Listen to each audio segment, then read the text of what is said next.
अध्याय 1531 आक्रमण करो। मेंग हाओ संप्रदाय के नेता और अन्य लोगों के साथ साथ भूतों के विशाल सागर के समर्थन से 9वें भूभाग के ऊपर मंडरा रहा था। 9वां भूभाग। संप्रदाय के नेता ने अपना सिर पीछे की ओर झुकाया और जोर से हंसे। उनके चेहरे पर उत्साह स्पष्ट था। वे और अन्य लोग इस दिन का लंबे समय से इंतजार कर रहे थे। यही उनकी मोक्ष प्राप्ति की आशा निहित थी। संप्रदाय के नेता ही ऐसे भाव रखने वाले अकेले नहीं थे। जिन युनशान, शा जियुदोंग, बाई वुचेन और अन्य सभी नौसार के आदर्श भी उतने ही उत्साहित थे। संप्रदाय के नेता ने गहरी सांस ली, फिर मेंग हाओ की ओर मुड़े, हाथ जोड़े और गहराई से झुककर प्रणाम किया। मेरे प्रिय दाओवादी मेंग, यह एक ऐसा उपकार है जिसे मैं कभी नहीं भूलूंगा। अगर कभी आपको किसी मामले में मेरी सहायता की आवश्यकता हो तो बस कह दीजिएगा। संप्रदाय के नेता के बाद जिन युनशान, शा जियुदोंग और बाई वुचेन ने भी हाथ जोड़कर प्रणाम किया। मैं इस दयालुता को जीवन भर नहीं भूलूंगा। धन्यवाद। 9th Paragon. उनका रवैया सच्चा था। अतीत की सारी दुर्भावनाएं बहुत पहले ही समाप्त हो चुकी थी और मेंग हाओ के प्रति उनकी कृतज्ञता गहरी और वास्तविक थी। मोक्ष की ओर अग्रसर होने के अवसर के सामने अतीत की दुश्मनी बिल्कुल महत्वहीन थी। सभी साधकों का अंतिम लक्ष्य मोक्ष प्राप्त करना था। ये तीनों 9 तत्वों के शिखर पर थे, इसलिए मोक्ष प्राप्त करने की आशा ही उनके हृदय में व्याप्त सबसे बड़ी आकांक्षा थी।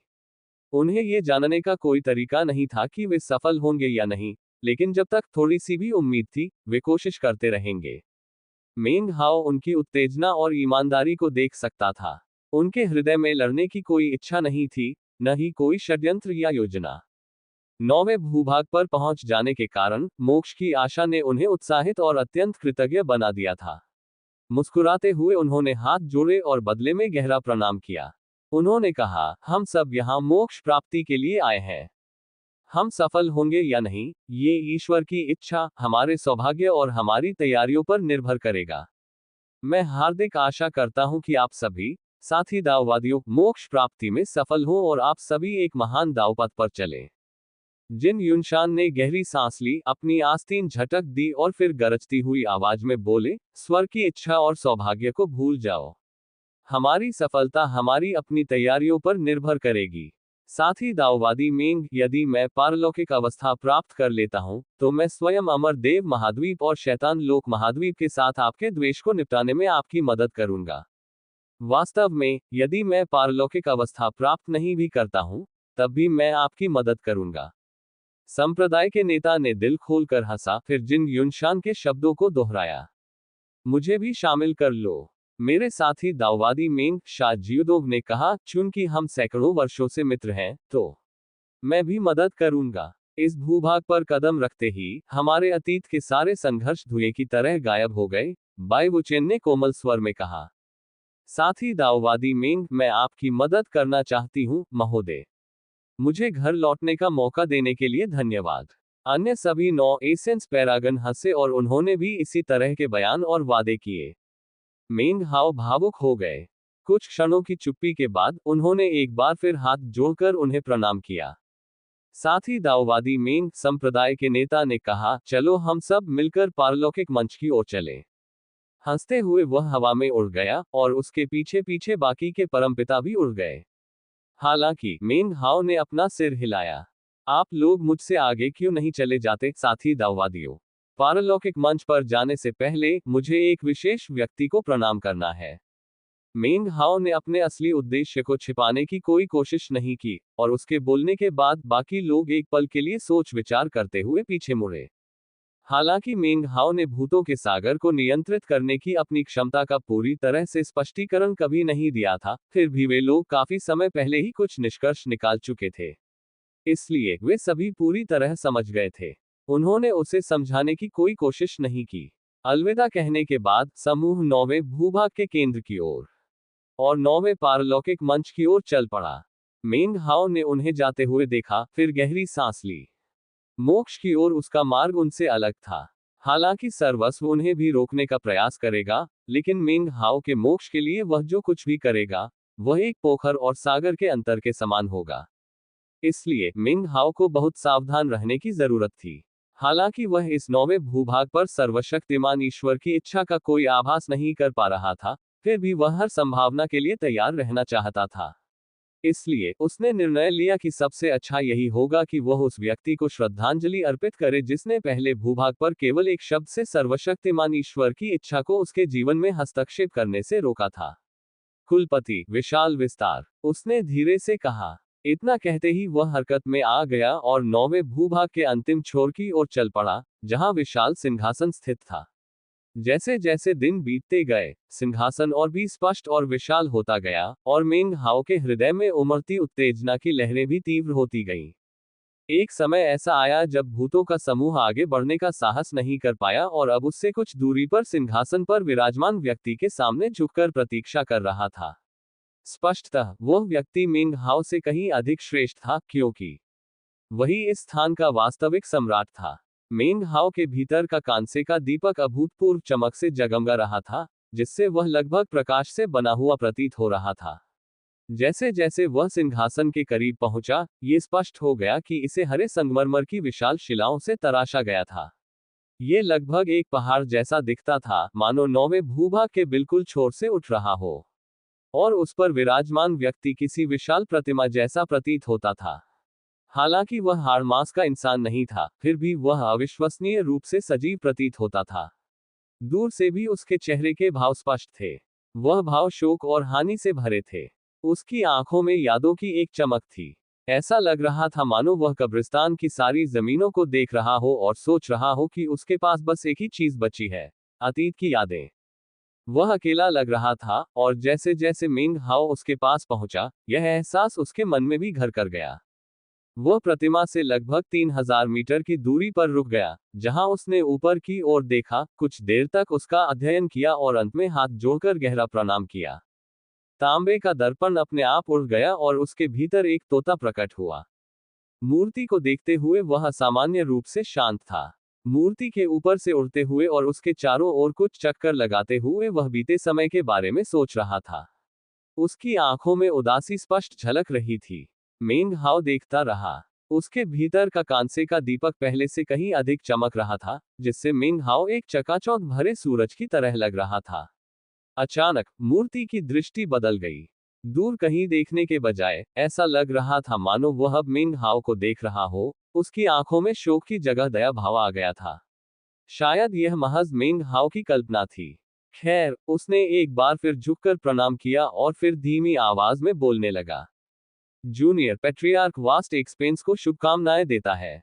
मैं आपके उस कांसे के दीपक की दयालुता को कभी नहीं भूलूंगा, जिसने मेरी जान बचाई।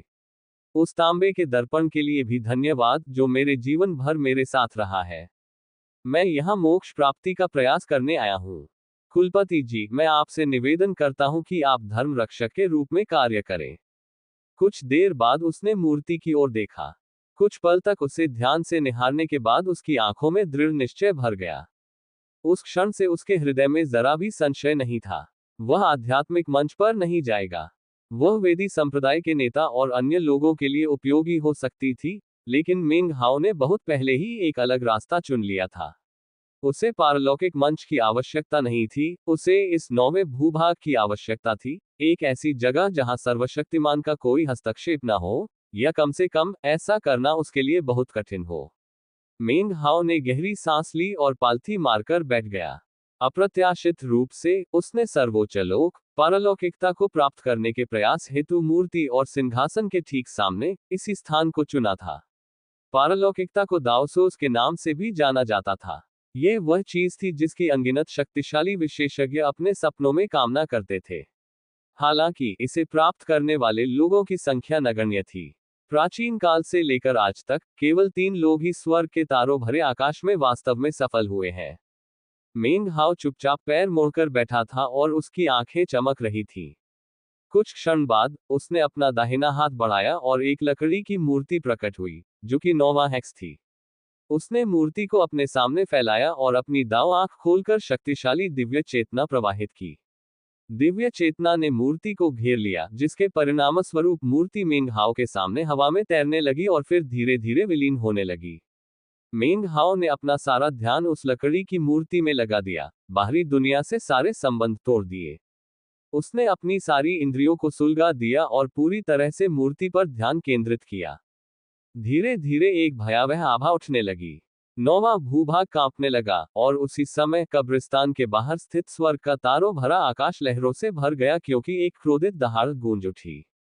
फिर वे लहरें कब्रिस्तान के ठीक बाहर शून्य में आकर मिलने लगी। यदि कोई बाहर खड़ा होकर देख रहा होता तो उसे वहां खड़े एक विशालकाय व्यक्ति की आकृति दिखाई देती। सारी धरती कांप रही थी, क्योंकि एक ऐसी इच्छाशक्ति फैल रही थी जो पूरी दुनिया को हिला सकती थी। उसी क्षण संप्रदाय के नेता और अन्य लोग नौवें भूभाग की वेदी पर पालथी मारकर बैठे थे और मुक्ति पाने और पारलौकिक अवस्था में पहुंचने का प्रयास कर रहे थे। कब्रिस्तान में अपने पिछले सभी अभियानों में उन्हें यह एहसास हो गया था कि अकेले ज्ञान की तलाश करना मिलकर काम करने की तुलना में कहीं अधिक हीनतापूर्ण था। इसलिए अब सबसे अच्छा उपाय यही था कि वे मिलकर ज्ञान प्राप्ति की राह पर चले। उनके मन आपस में जुड़े हुए थे, जिससे उनकी शक्ति बढ़ रही थी और ज्ञान प्राप्ति की प्रक्रिया में उन्हें अधिक लाभ मिल रहा था। इसका परिणाम अकेले प्रयास करने से कहीं बेहतर था। जिस क्षण मिंग हाओ ने नौवें जादू पर काम करना शुरू किया, उसी समय संप्रदाय के नेता और अन्य लोगों ने अपनी शक्ति और दिव्य चेतना को एकाग्र किया, जिससे ची का एक अदृश्य स्तंभ हवा में ऊपर उठ गया। वास्तव में मिंग हाओ के साथ मोक्ष प्राप्ति का प्रयास कर पाना उनके लिए एक वरदान साबित हुआ। सामान्यतः पहला कठिन कदम सर्वशक्तिमान ईश्वर की इच्छा से निपटना होता है, लेकिन अब वह इच्छा संप्रदाय के नेता और अन्य लोगों को पूरी तरह से अनदेखा कर रही थी और सीधे मिंग हाओ को निशाना बना रही थी, और वह भी केवल मिंग हाओ को। यह मिंग हाओ को यूं ही मोक्ष प्राप्त करने की अनुमति नहीं दे सकता था। जैसे ही स्वर्ग के तारों भरे आकाश की इच्छा कब्रिस्तान के बाहर एकत्रित हुई और फिर उसमें प्रवेश करने की तैयारी करने लगी, गड़गड़ाहट की आवाज गूंज उठी। ऑलहेवन की इच्छाशक्ति किसी भी अन्य स्थान में आसानी से प्रवेश कर सकती थी, लेकिन ये कब्रिस्तान अन्य स्थानों जैसा नहीं था। यहाँ प्रवेश करना बहुत कठिन था। यह अन्य पारलौकिक साधकों को निष्कासित कर सकता था और ऑलहेवन की इच्छाशक्ति पर भी वही शक्ति प्रकट कर सकता था। उस कब्रिस्तान के भीतर असीम घृणा व्याप्त थी और सर्वशक्तिमान ईश्वर की इच्छा ही उस घृणा का स्रोत और लक्ष्य थी। किसी भी अन्य परिस्थिति में सर्वशक्तिमान ईश्वर कभी भी कब्रिस्तान में प्रवेश करने का प्रयास नहीं करता, लेकिन इस समय वह ऐसा करने के अपने प्रयास में कोई कसर नहीं छोड़ रहा था। पूरा कब्रिस्तान कांप रहा था और चारों ओर चटकने की आवाजें आ रही थीं। फिर भी परमेश्वर की इच्छा का अधिकांश भाग प्रवेश करने से अवरुद्ध रहा। निरंतर बमबारी के बावजूद उसका केवल एक छोटा सा हिस्सा ही वास्तव में भीतर प्रकट हुआ। वह शक्ति पल भर में एक बाढ़ में बदल गई, जो पहले 8 भूभागों में फैल गई और एक विशाल हाथ में परिवर्तित हो गई, जो 9वें भूभाग पर टूट पड़ी। हालांकि मिंग हाओ द्वारा हाल ही में हटाई गई विशाल दरवाजा अब वापस अपनी जगह पर थी और इसने हाथ को 9वें भूभाग में प्रवेश करने से रोक दिया। हाथ दरवाजे से टकराया और एक जोरदार धमाका हुआ। दरवाजा हिल गया, लेकिन खुला नहीं, जिससे सर्वशक्तिमान ईश्वर की इच्छा बाहर ही फंसी रह गई। मिंग हाओ पूरी तरह से लकड़ी की मूर्ति को पिघलाने में मग्न था। अब तक उसका लगभग आधा हिस्सा पिघलकर काले तरल की छोटी छोटी बूंदों में बदल चुका था, जिनमें से प्रत्येक पर मुहर के निशान थे। अंततः जब पूरी मूर्ति विलीन हो जाएगी और तरल की काली बूंदें मिंग हाओ में समाहित हो जाएंगी, तो वह उन्हें अपनी आत्मा में एक मुहर के रूप में संयोजित कर सकेगा। और यही होगा 9वां जादू। फिलहाल वह उस प्रक्रिया के पहले चरण पर ही काम कर रहे थे। अब तक कब्रिस्तान में गड़गड़ाहट की आवाजें गूंज रही थीं, क्योंकि स्वर्ग की इच्छाशक्ति बार बार अंदर प्रवेश करने में विफल हो रही थी। अंततः स्वर्ग के तारों भरे आकाश में क्रोध की एक दहाड़ गूंजी, जिससे कई स्थानों पर स्थित क्षुद्रग्रह कांपने और हिलने लगे। फिर वे तुरंत ही गायब हो गए। अरबों खरबों क्षुद्रग्रह आपस में टकराने लगे, आपस में विलीन हो गए और फिर सिकुड़ने लगे। कुछ ही पलों में स्वर्ग के तारों भरे आकाश में बिखरे हुए सभी क्षुद्रग्रह अपनी मूल स्थिति से गायब हो गए और आपस में विलीन होने लगे। स्वर्ग की इच्छा के वश में वे 9 विशाल स्तंभों का रूप लेने लगे। 9 नुकीले स्तंभों में से प्रत्येक की लंबाई 3000 मीटर थी और वे कब्रिस्तान के बाहर शून्य में मंडराते हुए देखने में अत्यंत विस्मयकारी थे। फिर स्वर्ग की इच्छाशक्ति विभाजित होकर 9 स्तंभों में विलीन हो गई। कुछ ही क्षणों बाद नुकीली संरचनाओं से तीव्र ऊर्जा का विस्फोट हुआ और जैसे ही वे कब्रिस्तान की ओर बढ़ी, गड़गड़ाहट की आवाजें सुनाई देने लगीं। कब्रिस्तान थर्रा उठा, प्रतिरोध करने में असमर्थ। जैसे ही पहला कील कब्रिस्तान की सुरक्षा को भेदते हुए अंदर घुसा, चटकने की आवाजें गूंज उठी, और प्रकाश की एक धुंधली लकीर की तरह आकाश को चीरता हुआ वह कील जमीन के पहले हिस्से की ओर बढ़ा। जैसे जैसे यह नीचे उतरता गया, सर्वशक्तिमान ईश्वर की इच्छा को लक्षित करने वाली निष्कासन शक्ति और भी प्रबल होती गई। नुकीली वस्तु ने भयंकर रूप से पलटवार किया, जिससे उस पर चारों ओर से लपटें उठने लगी।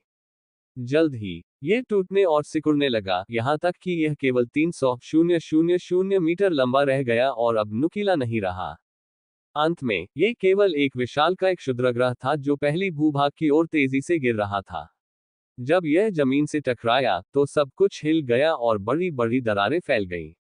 इसके बाद दूसरा, तीसरा और चौथा तीर आया, जो सुरक्षा घेरे को भेदते हुए क्रमशः दूसरे, तीसरे और चौथे भूभाग की ओर नीचे उतरा। वे भी आग की लपटों में घिर गए और पहले भूभाग को पार करते ही तेजी से सिकुड़ने लगे। जाहिर है, वे जितना गहरे कब्रिस्तान में जाते गए, उन्हें उतना ही जबरदस्त प्रतिरोध का सामना करना पड़ा। तीनों क्षुद्रग्रहों के अपने लक्ष्य की ओर बढ़ते ही गड़गड़ाहट की आवाजें गूंज उठी। दूसरे भूभाग पर गिरा क्षुद्रग्रह मात्र 150,000 मीटर चौड़ा था। तीसरे भूभाग पर गिरा क्षुद्रग्रह मात्र 60,000 मीटर चौड़ा था, और चौथे की बात करें तो वह मात्र 30,000 मीटर चौड़ा था। सत्ता में कितनी बड़ी हानि हुई। हालांकि बात यही खत्म नहीं हुई। पांचवीं, छठी, सातवीं, आठवीं और नौवीं नुकीली संरचनाएं आसमान को चीरती हुई निकली और पांचवें, छठे, सातवें, आठवें और नौवें भूभाग की ओर बढ़ते हुए कब्रिस्तान की सुरक्षा व्यवस्था को ध्वस्त कर दिया। कब्रिस्तान का आकाश पूरी तरह से नष्ट हो चुका था, फिर भी सर्वशक्तिमान ईश्वर की इच्छा को कब्रिस्तान में प्रवेश करने में अविश्वसनीय कठिनाई हो रही थी। जलते हुए खंभों से धरती कांप उठी, और जैसे जैसे वे कब्रिस्तान में आगे बढ़ते गए, वे छोटे होते गए। पांचवें भूभाग पर गिरा क्षुद्रग्रह 30,000 मीटर से कम चौड़ा था। छठा क्षुद्रग्रह 15,000 मीटर चौड़ा था। जब आठवां क्षुद्रग्रह टकराया, तब तक वह केवल 3,000 मीटर चौड़ा रह गया था। और फिर नौवां हिस्सा था। जब तक वह नौवें भूभाग तक पहुंचा, तब तक आग की लपटों ने उसे राख में तब्दील कर दिया था, और वह उसमें प्रवेश नहीं कर सका। कुछ क्षण पहले मेंग हाओ के सामने की मूर्ति लगभग 70% घुल चुकी थी, और वह काले तरल की चमकदार बूंदों से घिरा हुआ था। इसके पूरी तरह घुल जाने में अब बस कुछ ही समय बचा था। मेंग हाओ कांप रहा था। उसे बाहर क्या हो रहा था, इसका एहसास तो नहीं हो रहा था, लेकिन वह अच्छी तरह समझ सकता था कि सर्वशक्तिमान ईश्वर उसे रोकने के लिए हर संभव प्रयास कर रहा है। इसलिए उसने अपनी सारी दैवीय शक्ति मूर्ति को नष्ट करने पर केंद्रित कर दी। तेज और तेज चलना होगा। समय के हर पल का फायदा उठाने की कोशिश में उसके चेहरे की नसें नीली पड़ गईं। इसी समय उसने पहले भूभाग से एक जोरदार धमाके की आवाज सुनी। जैसे ही पहला क्षुद्रग्रह जमीन से टकराया, मलबे के भीतर से एक आकृति प्रकट हुई। वह मानवाकार था, लेकिन उसके चेहरे पर कोई भाव नहीं थे। वह लगभग मात्र एक आकृति मात्र था। उसने नौवें भूभाग की ओर देखा, फिर एक कदम आगे बढ़ाया, जिससे वह गतिमान होकर धुंधला सा दिखने लगा। कुछ ही क्षणों बाद दूसरा और तीसरा क्षुद्रग्रह फट गया, और जैसे ही राख उड़ने लगी, उनके भीतर से भी आकृतियां प्रकट हुई। यही घटना पांचवें से आठवें भूभागों पर भी घटी। दिखाई देने वाली सभी आकृतियां नौवें भूभाग की ओर चलने लगीं। हालांकि जो आकृति पहले 300,000 मीटर के क्षुद्रग्रह के भीतर से आई थी, वह सबसे तेज थी। उसका पहला कदम उसे दूसरे भूभाग पर ले गया, जहां वह दूसरे क्षुद्रग्रह से निकले हुए आकृति में विलीन हो गया। ऐसा होते ही उसका रूप बदल गया, वह पहले से कम धुंधला और अस्पष्ट होता चला गया। फिर उसने दूसरा कदम उठाया। दूसरे चरण में वह तीसरे भूभाग पर पहुंच गया, जहां वह तीसरी आकृति में विलीन हो गया। अब उसके चेहरे की विशेषताएं दिखाई देने लगी और वह एक युवक जैसा लग रहा था। वह यहीं नहीं रुका, उसका हर कदम उसे भूभाग के एक और हिस्से तक ले जाता था। चौथे, पांचवें और आठवें भूभाग तक वह अन्य आकृतियों को आत्मसात करता रहा, जब तक कि वह आठवें भूभाग पर खड़ा होकर विशाल द्वार की ओर देखने लगा। उस समय तक उसके चारों ओर सब कुछ स्पष्ट रूप से दिखाई दे रहा था। वह लंबे काले बालों वाला एक युवक था, जिसने नीले रंग का लंबा चोला पहना हुआ था। वह बेहद आकर्षक था, और उसके चेहरे पर शांत फिर भी शीतलता और उदासीनता के भाव थे। अप्रत्याशित रूप से करीब से देखने पर पता चला कि वह 9वें भूभाग पर सिंहासन पर बैठे व्यक्ति की मूर्ति से हूबहू मिलता जुलता था। इस विशाल आकाश में रहने वाले सभी जीव मेरे बच्चे हैं। ये स्थान प्रेत का कब्रिस्तान है, इसलिए मैं उसका रूप धारण करता हूँ। ये युवक, जो आकाश में विद्यमान किसी भी चीज का रूप धारण कर सकता था, ने अपना दाहिना हाथ बढ़ाया और दरवाजे पर धक्का दिया, जिसके बाद वह खुल गया। फिर उसने एक और कदम बढ़ाया और 9वें भूभाग पर पहुंच गया। लगभग तुरंत ही निष्कासन की एक जबरदस्त शक्ति ने उसे आड़े हाथों लिया और उसे थोड़ा पीछे धकेल दिया। निष्कासन की प्रबल शक्ति के बावजूद आगे बढ़ते समय उनके चेहरे पर हमेशा की तरह एक ही भाव था। हालांकि यह एक बहुत बड़ा प्रयास था, लेकिन इसका कोई भी अंश उनके चेहरे पर नहीं झलक रहा था। एक और कदम बढ़ाते ही वह आध्यात्मिक मंच के पास प्रकट हो गया। उसने संप्रदाय के नेता और अन्य लोगों की ओर देखा और फिर अपना दाहिना हाथ हिलाया। एक जोरदार धमाका गूंजा और मोक्ष का मंच हिल गया। संप्रदाय के नेता और बाकी सभी ने मुंह भरकर खून उगला और मोक्ष प्राप्त करने के उनके प्रयास विफल हो गए। यहाँ तक कि कुछ कमजोर 9 तत्वों वाले पारगन भी चीखते हुए फट पड़े, शरीर और आत्मा से मृत। बाकी सब लोग अचंभित थे। जैसे ही उन्होंने उस युवक की ओर देखा, उसने एक और कदम बढ़ाया और विशाल मूर्ति के पास पहुंच गया। वहां प्रेतों का असीम सागर उसकी ओर मुड़ा और उन्हें देखने लगा। उनके चेहरे भावहीन थे। हालांकि वह भावहीनता केवल एक क्षण के लिए ही रही, और फिर उसकी जगह पागलपन और घृणा ने ले ली। इससे कोई फर्क नहीं पड़ता था कि परम स्वर्ग की इच्छा ने विशाल विस्तार के कुलपति का रूप धारण कर लिया था। इससे उससे निकलने वाली आभा में कोई बदलाव नहीं आया, और ये भूत उस आभा से अनंत काल तक घृणा करते रहे। वे क्रोध की गर्जना के साथ हरकत में आ गए। उनकी मृत्यु से उत्पन्न शत्रुता, जिसने उन्हें क्रोधित प्रेतों में बदल दिया था, कभी समाप्त नहीं होगी। अब वे कार्रवाई में कूद पड़े, उस युवक की ओर दौड़ पड़े जो सर्वशक्तिमान ईश्वर की इच्छा का साक्षात रूप था। हे मेरे बच्चों, उस युवक ने शांत स्वर में कहा, तुम मर चुके हो, फिर भी दुष्टता में लिप्त हो। इसलिए मैं तुम्हारे पुनर्जन्म के शरीर और तुम्हारी चलने फिरने की शक्ति छीन लेता हूँ। उसका चेहरा बिल्कुल भावहीन था, और ऐसा लग रहा था मानो वह भूतों की ओर देख भी नहीं रहा हो। उसने एक कदम और आगे बढ़ाया। उसका पूरा ध्यान वहां पालथी मारकर बैठे व्यक्ति पर केंद्रित था, और वह लकड़ी की मूर्ति को नष्ट करने लगा। यह पहली बार नहीं था कि तारों भरे आकाश की इच्छा ने मिंग हाओ पर अपना प्रभाव डाला हो। हालांकि ये पहली बार था जब उसने उसकी उपस्थिति में ऐसा रूप धारण किया था। हालांकि मिंग हाओ को फिलहाल ये दिखाई नहीं दे रहा था। उसकी सारी इंद्रियां बंधी हुई थीं, क्योंकि वह पूरी तरह से अपने काम पर ध्यान केंद्रित कर रहा था। उसे लकड़ी की मूर्ति को जल्द से जल्द पिघलाना था। इस समय तक मूर्ति लगभग 80% घुल चुकी थी। जल्द ही ये संख्या 90% तक पहुंच जाएगी। बस 10% बाकी है, और तेज करना होगा। मिंग हाओ की दिव्य चेतना उस स्तर तक पहुंच गई थी कि उसे संभालना लगभग असंभव हो रहा था, और वह मूर्ति को और भी तेजी से पिघलाने की कोशिश कर रहा था। ठीक उसी क्षण परमपिता की इच्छा का साकार रूप प्रेतों के असीम सागर को भेदता हुआ प्रकट हुआ। आश्चर्य की बात यह थी कि जब प्रेतों ने परमपिता की इच्छा के पास पहुंचने का प्रयास किया, तो वे अचानक रुक गए, मानो उन्होंने हिलने डुलने की क्षमता खो दी हो। पलक झपकते ही सारे भूत कांपने लगे और फिर एकदम शांत हो गए। उनकी आंखें चौड़ी हो गईं, मानो न सिर्फ उनके शरीर, बल्कि उनकी आत्माएं और उनके सरल भूतिया दिमाग भी अचानक गतिहीन हो गए हो। सर्वशक्तिमान ईश्वर की इच्छा का साक्षात अवतार एक और कदम आगे बढ़ा और सीधे मिंग हाओ के सामने आ गया। उसने नीचे देखा और उसके चेहरे पर हैरानी या उलझन के भाव उभर आए। तुम मेरे साथ विलय करने को तैयार क्यों नहीं हो? उसने शांत स्वर में पूछा। फिर उसने मिंग हाओ के माथे पर हल्के से थपथपाया। हालांकि उसी क्षण अचानक एक तीखी चीख सुनाई दी। तोता प्रकट हुआ, हवा में तेजी से उड़ता हुआ सीधे स्वर्ग के साक्षात स्वरूप की छाती को भेद गया।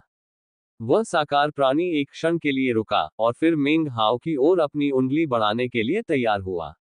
लेकिन तभी एक आवाज सुनाई दी, जिसने एक ऐसा शब्द कहा जिससे सब कुछ बुरी तरह कांप उठा। चले जाओ। ये शब्द विशाल प्रतिमा के मुख से निकले। उन्होंने पूरी दुनिया को भर दिया, जिससे एक शक्तिशाली तूफान उत्पन्न हुआ जिसने पूरे कब्रिस्तान को हिलाकर रख दिया। सर्वशक्तिमान ईश्वर की इच्छा का साकार रूप कांपने लगा, फिर पीछे की ओर लड़खड़ाने लगा, मानो वह अपने शरीर पर नियंत्रण खो बैठा हो। जब वह मेंग हाओ से लगभग 30 मीटर दूर था, तभी उसका शरीर फट गया और खून मांस चारों ओर बिखर गया। उसके शरीर की त्वचा और मांसपेशियां लगभग पूरी तरह से नष्ट हो गईं, जिससे हड्डियां दिखाई देने लगी। उसके सिर का केवल आधा हिस्सा ही सुरक्षित बचा था। अभी अभी बोली गई आवाज के मंद पड़ते ही सर्वशक्तिमान ईश्वर की इच्छा का साक्षात अवतार धीरे धीरे ऊपर देखने लगा। उसके घाव तेजी से भर गए और पलक झपकते ही वह फिर से सामान्य हो गया। उसी क्षण विशाल आकाश में फैले तारों भरे आसमान में एक ऐसी दुनिया थी जिसमें सभी जीव जंतु अचानक मुरझा गए। उनका रक्त और जीवन शक्ति गायब हो गई और पूरी दुनिया पल भर में मृत्यु के समान स्थिर हो गई। रक्त और जीवन शक्ति की उसी सामर्थ्य ने स्वर्ग की इच्छा के साकार स्वरूप को पुनर्जीवित होने की शक्ति प्रदान की। जैसे ही उसने मूर्ति की ओर देखा, उसके चेहरे पर एक बार फिर भाव बदल गए। वह भ्रमित, यहां तक कि स्तब्ध सा प्रतीत हुआ। तो तुम हो मेरे सबसे बड़े बेटे, उसने शांत भाव से कहा। सिंहासन पर विराजमान प्रतिमा की आंखों में एक तीक्ष्ण चमक आ गई। चट्टानों और मलबे के ढेर के बीच प्रतिमा धीरे धीरे अपने पैरों पर खड़ी हुई और जोरदार गड़गड़ाहट की आवाजें गूंज उठी। गिरते हुए पत्थरों और मलबे ने जल्द ही एक छोटा पहाड़ बना दिया, जिसके भीतर से एक युवक प्रकट हुआ। वह बिल्कुल स्वर्ग की इच्छा के साकार रूप जैसा दिखता था, बिना किसी अंतर के। हालांकि उसका शरीर स्पष्ट रूप से मांस और रक्त का नहीं बना था। यह असली पैट्रियार्क वास्ट एक्सपेंस नहीं था, बल्कि एक क्लोन था जिसे उसने यादों को संजोने और उस स्थान की रक्षा करने के लिए कब्रिस्तान के अंदर छोड़ दिया था। जब वह प्रकट हुआ, तो आकाश कांप उठा और धरती हिल गई, और ऐसा लगा मानो नौवां भूभाग ढहने की कगार पर हो। पैट्रियार्क वास्ट एक्सपेंस का क्लोन एक कदम आगे बढ़ा और सीधे मिंग हाओ के सामने खड़ा हो गया, जिससे वह ऑल हेवन की इच्छा के अवतार से अलग हो गया।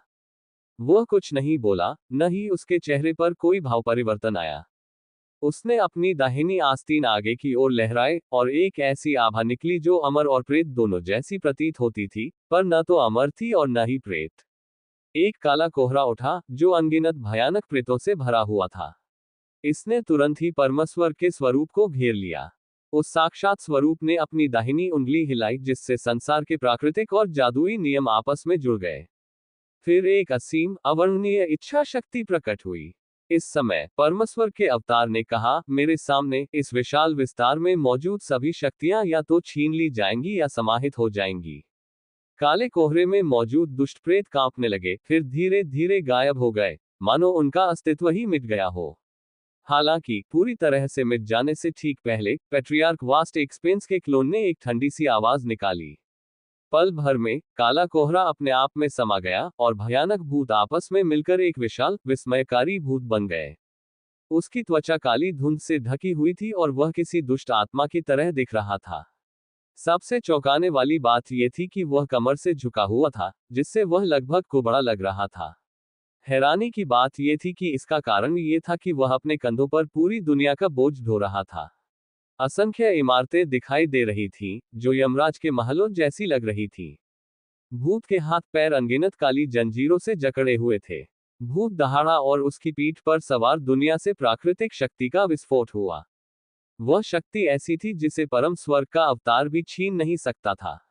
वह शक्ति थी परम विशाल विस्तार के कुलपति की, वह शक्ति थी भूत की। उस शक्ति ने परम स्वर्ग के स्वरूप में एक विस्फोटक निष्कासन बल उत्पन्न किया। जैसे ही उसका शरीर खून के धुंध में लिपट कर टुकड़े टुकड़े हो गया, सर्वशक्तिमान ईश्वर ने आह भरी। लेकिन उसे इसकी कोई परवाह नहीं थी। उसने अपना दाहिना हाथ उठाया और उंगली से इशारा किया, जिससे चारों दिशाओं में तीव्र धूसर रोशनी फैल गई। उसी समय उसके पीछे की हवा फट गई और एक उंगली दिखाई दी। यह एक ऐसी उंगली थी जो एक दुनिया को भी पार कर सकती थी, जो स्वर्ग से भी परे थी। प्रकट होते ही वह उंगली उस दुष्ट भूत पर प्रहार करने के लिए आगे बढ़ी। बूम! उंगली की शक्ति के आगे भूत कांप उठा और फिर टुकड़े टुकड़े होने लगा। उसकी पीठ पर बनी इमारतें धुएं में बदल गईं, सूखी घास की तरह चूर चूर हो गईं। हालांकि उसी समय उसके अंगों को जकड़ने वाली जंजीरें उंगली के चारों ओर लिपट गईं, उसे तब तक कसती गईं जब तक कि वह फट नहीं गई।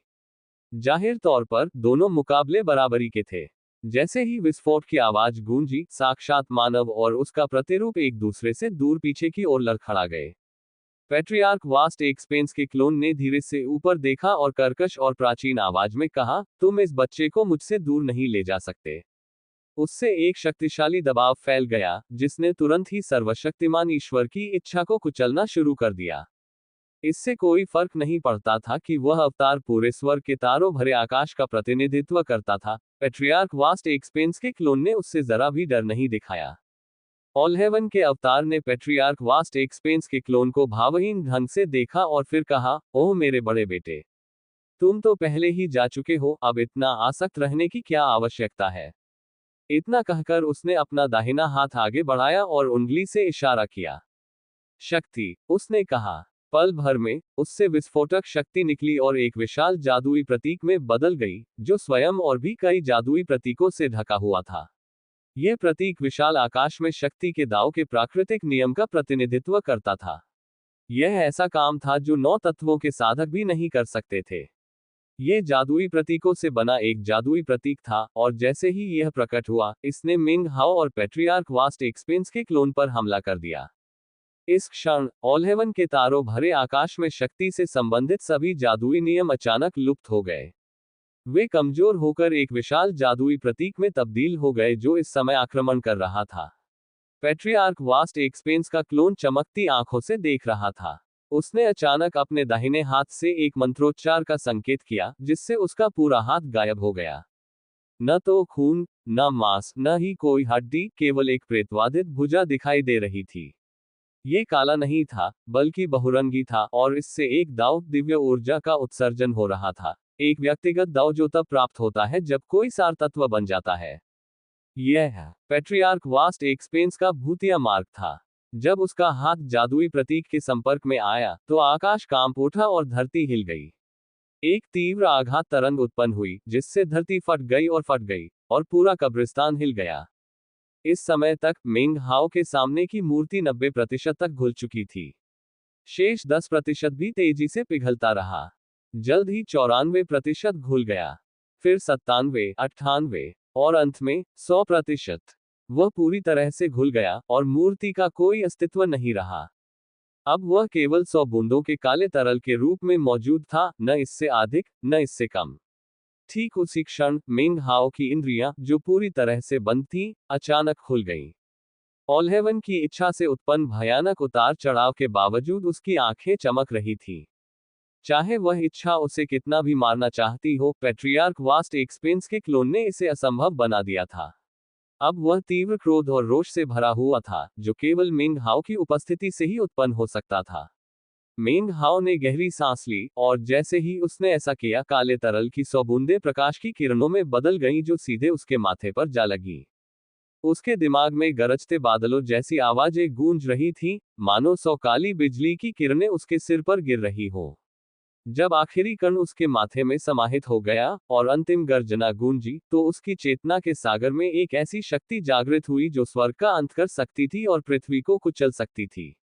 वह बुरी तरह कांपने लगा और उसके मुंह से झागदार खून की एक बूंद फूट पड़ी। काले तरल की 100 बूंदें उसकी चेतना के सागर में आपस में घुल मिल गईं, और जैसे ही ऐसा हुआ, 9वें शाप की आभा निकलने लगी। यद्यपि यह अभी पूर्ण नहीं हुआ था, लेकिन जैसे ही यह विस्फोट हुआ, परम स्वर्ग की इच्छा का साकार रूप कांप उठा। उसके चेहरे पर प्रचंड क्रोध का भाव प्रकट हुआ और उसकी आंखों में हत्या का भाव भड़क उठा। दफा हो जाओ, वह दहाड़ते हुए पैट्रियार्क वास्ट एक्सपेंस के क्लोन की ओर झपटा। गड़गड़ाहट गूंज उठी, और उसी समय पैट्रियार्क वास्ट एक्सपेंस का क्लोन हंस पड़ा। वह एक पल के लिए भी पीछे नहीं हटा। काले धुंध का बवंडर उठता हुआ वह एक बार फिर आगे बढ़ा और ऑलहेवन की इच्छा के अवतार का रास्ता रोक दिया। उसके पीछे मिंग हाओ कांप रहा था, क्योंकि उसके भीतर से 9वें शाप की शक्ति का विस्फोट हो रहा था। उसके कांपने के साथ ही कब्रिस्तान भी कांप उठा, जिससे अनंत तरंगे बाहर के आकाश में फैल गईं। उसी समय मिंग हाओ के चेतना सागर के भीतर काले तरल की 100 बूंदें तेजी से एक आकृति बना रही थी। 10%, 20%, 30%, 40%। पलक झपकते ही यह 70% पूरा हो गया। इसके साथ ही 9वें हेक्स की पूरी रूपरेखा उभरने लगी। 80%, 90%। इससे पहले कि सर्वशक्तिमान ईश्वर उसे रोक पाते, मिंग हाओ ने एक बार फिर अपनी आंखें बंद कर ली। उसी समय एक गड़गड़ाहट की आवाज उसके भीतर गूंजने लगी, एक ऐसी भयावह आवाज जो स्वर्ग और पृथ्वी को हिला सकती थी। बाहरी दुनिया में भी गरज और बिजली कड़क उठी, और यद्यपि यह सब स्वर्ग के तारों भरे आकाश में घटित हुआ, लेकिन यह विशाल विस्तार के कारण नहीं था, बल्कि यह नौवें जादू के कारण था। यह स्वर्ग को सील करने वाली बिजली थी। मेंग हाओ की चेतना के सागर में काला तरल पदार्थ एक ऐसी चीज में बदल गया जिसने स्वर्ग के तारों भरे आकाश को कंपकंपा दिया। नौवां जादू, स्वर्ग पर मुहर लगाने का श्राप। जैसे ही वह प्रकट हुआ, कब्रिस्तान की दुनिया में जोरदार कंपन हुआ, जिससे बाहर तारों भरे आकाश में भी कंपन की लहरें दौड़ गईं। वहां मौजूद हर चीज, हर जीवित प्राणी अवर्णनीय आश्चर्य से कांप उठा। जाहिर तौर पर ऊपर स्वर्ग में कुछ नया अस्तित्व में आ गया था। स्वर्ग का एक स्वाभाविक शत्रु। ऐसा प्रतीत होता है कि विशाल आकाश में एक नई इच्छाशक्ति विद्यमान थी। ऐसा प्रतीत होता है कि वास्तविकता के अनगिनत संसारों के भीतर एक नया प्राकृतिक नियम मौजूद था। यह स्वर्ग का श्राप था, एक ऐसा मार्ग जो अन्य सभी नियमों से ऊपर विद्यमान था। रोम मंबलल, तीव्र गड़गड़ाहट की आवाज गूंजते ही मेंग हाओ ने गहरी सांस ली। फिर उसकी आंखें खुल गईं। उसने मोक्ष की राह पर पहला कदम पूरा कर लिया था। उसने नौवें जादू को पूरी तरह से आत्मसात कर लिया था, जो उसके क्लोन के 9 अवतारों के संचय से बना था। वे अब उसका अभिन्न अंग बन चुके थे, पूरी तरह से मेंग हाओ का हिस्सा। हालांकि ये तो सिर्फ पहला कदम था। मेंग हाओ को इस बात का पूरा एहसास था कि समय बहुत कम है और उसे दूसरा कदम जल्द से जल्द उठाना होगा। वह दूसरा चरण था, 9 षटकोण, एकजुट हो जाओ, मेंग हाओ ने कहा। उसके मुख से ये शब्द निकलते ही आसपास के सभी प्राकृतिक और जादुई नियम चकनाचूर हो गए, मानो वे 9 षटकोण की शक्तिशाली उपस्थिति के आगे टिक ही न सके। जिस क्षण मेंग हाओ 9 जादू टोनों को संयोजित करने की तैयारी कर रहा था, उसी क्षण सर्वशक्तिमान ईश्वर की इच्छा का साक्षात अवतार चौड़ी आंखों से देख रहा था। उसकी आंखों में एक तेज रोशनी चमकने लगी और उसी समय विशाल विस्तार के बाहर का शून्य मुड़ने और विकृत होने लगा, मानो एक विशाल आंख प्रकट हुई हो। आंख धीरे धीरे खुलने लगी, और जब वह आधी खुल गई, तो उसमें से एक अविश्वसनीय रूप से शक्तिशाली इच्छाशक्ति उमड़ने लगी, जिसका लक्ष्य मेंग हाओ था। वह उसे मोक्ष प्राप्त करने से रोकना चाहती थी। हालांकि ठीक इसी क्षण, बिना किसी चेतावनी के, एक व्यक्ति अचानक आंखों के सामने प्रकट हुआ। वह सफेद बालों वाला और भावहीन चेहरा लिए एक युवक था। इतना ही नहीं, ये स्पष्ट था कि यह एक क्लोन था, न कि वह व्यक्ति स्वयं। क्लोन दिखने में स्लॉटर जैसा था, साथ ही उस युवक जैसा भी जो अमर देव महाद्वीप के बाहर प्रकट हुआ था, यानी पारलौकिक साधक। उसने हाथ बढ़ाकर उस विशाल आंख पर अपना हाथ रख दिया, जिससे वह और अधिक खुलने से रुक गई। आंख में एक कंपन दौड़ गई और क्रोध की एक दहाड़ सुनाई दी। फिर विशाल विस्तार के बाहर असीम शून्य में एक दूसरी आकृति प्रकट हुई। वह भी एक युवक था और उससे मृत्यु की भयावह आभा निकल रही थी। उसके लंबे बैंगनी बाल थे और उसकी आंखें तारों की रोशनी से चमक रही थीं। उसका चेहरा शांत था और वह वही मंडराता हुआ असीम आंख को घूर रहा था। जैसे ही आंख खुलने के लिए संघर्ष कर रही थी, एक क्रोधित आवाज दहाड़ी, तुम लोग तब असफल हो गए थे। मुझे मिटाने की कोशिश करने का तुम्हें कोई अधिकार नहीं है। तब से तुम शायद और अधिक शक्तिशाली हो गए हो, लेकिन तुम मेरे रास्ते में खड़े होने के लायक नहीं हो। उस इलाके में सब कुछ कांपने और बिखरने लगा। हालांकि दोनों युवकों पर जरा भी घबराहट के भाव नहीं दिखे। वह साथी दाववादी जो आपको मिटा सकता है, वर्तमान में मोक्ष की अवस्था में है।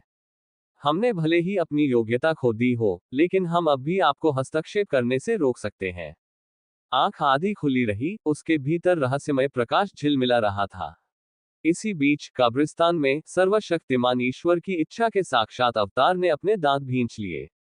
भयंकर क्रोध से चमकती आंखों के साथ, उसने विशाल विस्तार के बाहर से शक्ति प्राप्त करने के अपने प्रयासों को रोक दिया और इसके बजाय विशाल विस्तार के तारों भरे आकाश में निहित शक्ति को आकर्षित करने पर ध्यान केंद्रित किया। तारों से भरे आकाश की गहराइयों में असंख्य भावर थे जिनमें विभिन्न संसार और लोक समाहित थे। उन हजारों स्थानों में रोंगटे खड़े कर देने वाली चीखें गूंज रही थी, क्योंकि वहां के जीव मुरझा रहे थे। उनका मांस और रक्त, उनकी जीवन शक्ति के साथ, सब कुछ चूस लिया गया था। केवल उन स्थानों के जीव जंतु ही नहीं, बल्कि वे स्वयं ही राख में परिवर्तित हो गए। उनकी विश्व संध्याएं मिट गईं। हजारों दुनियाएं पलक झपकते ही गायब हो गईं, पूरी तरह से मिट गईं।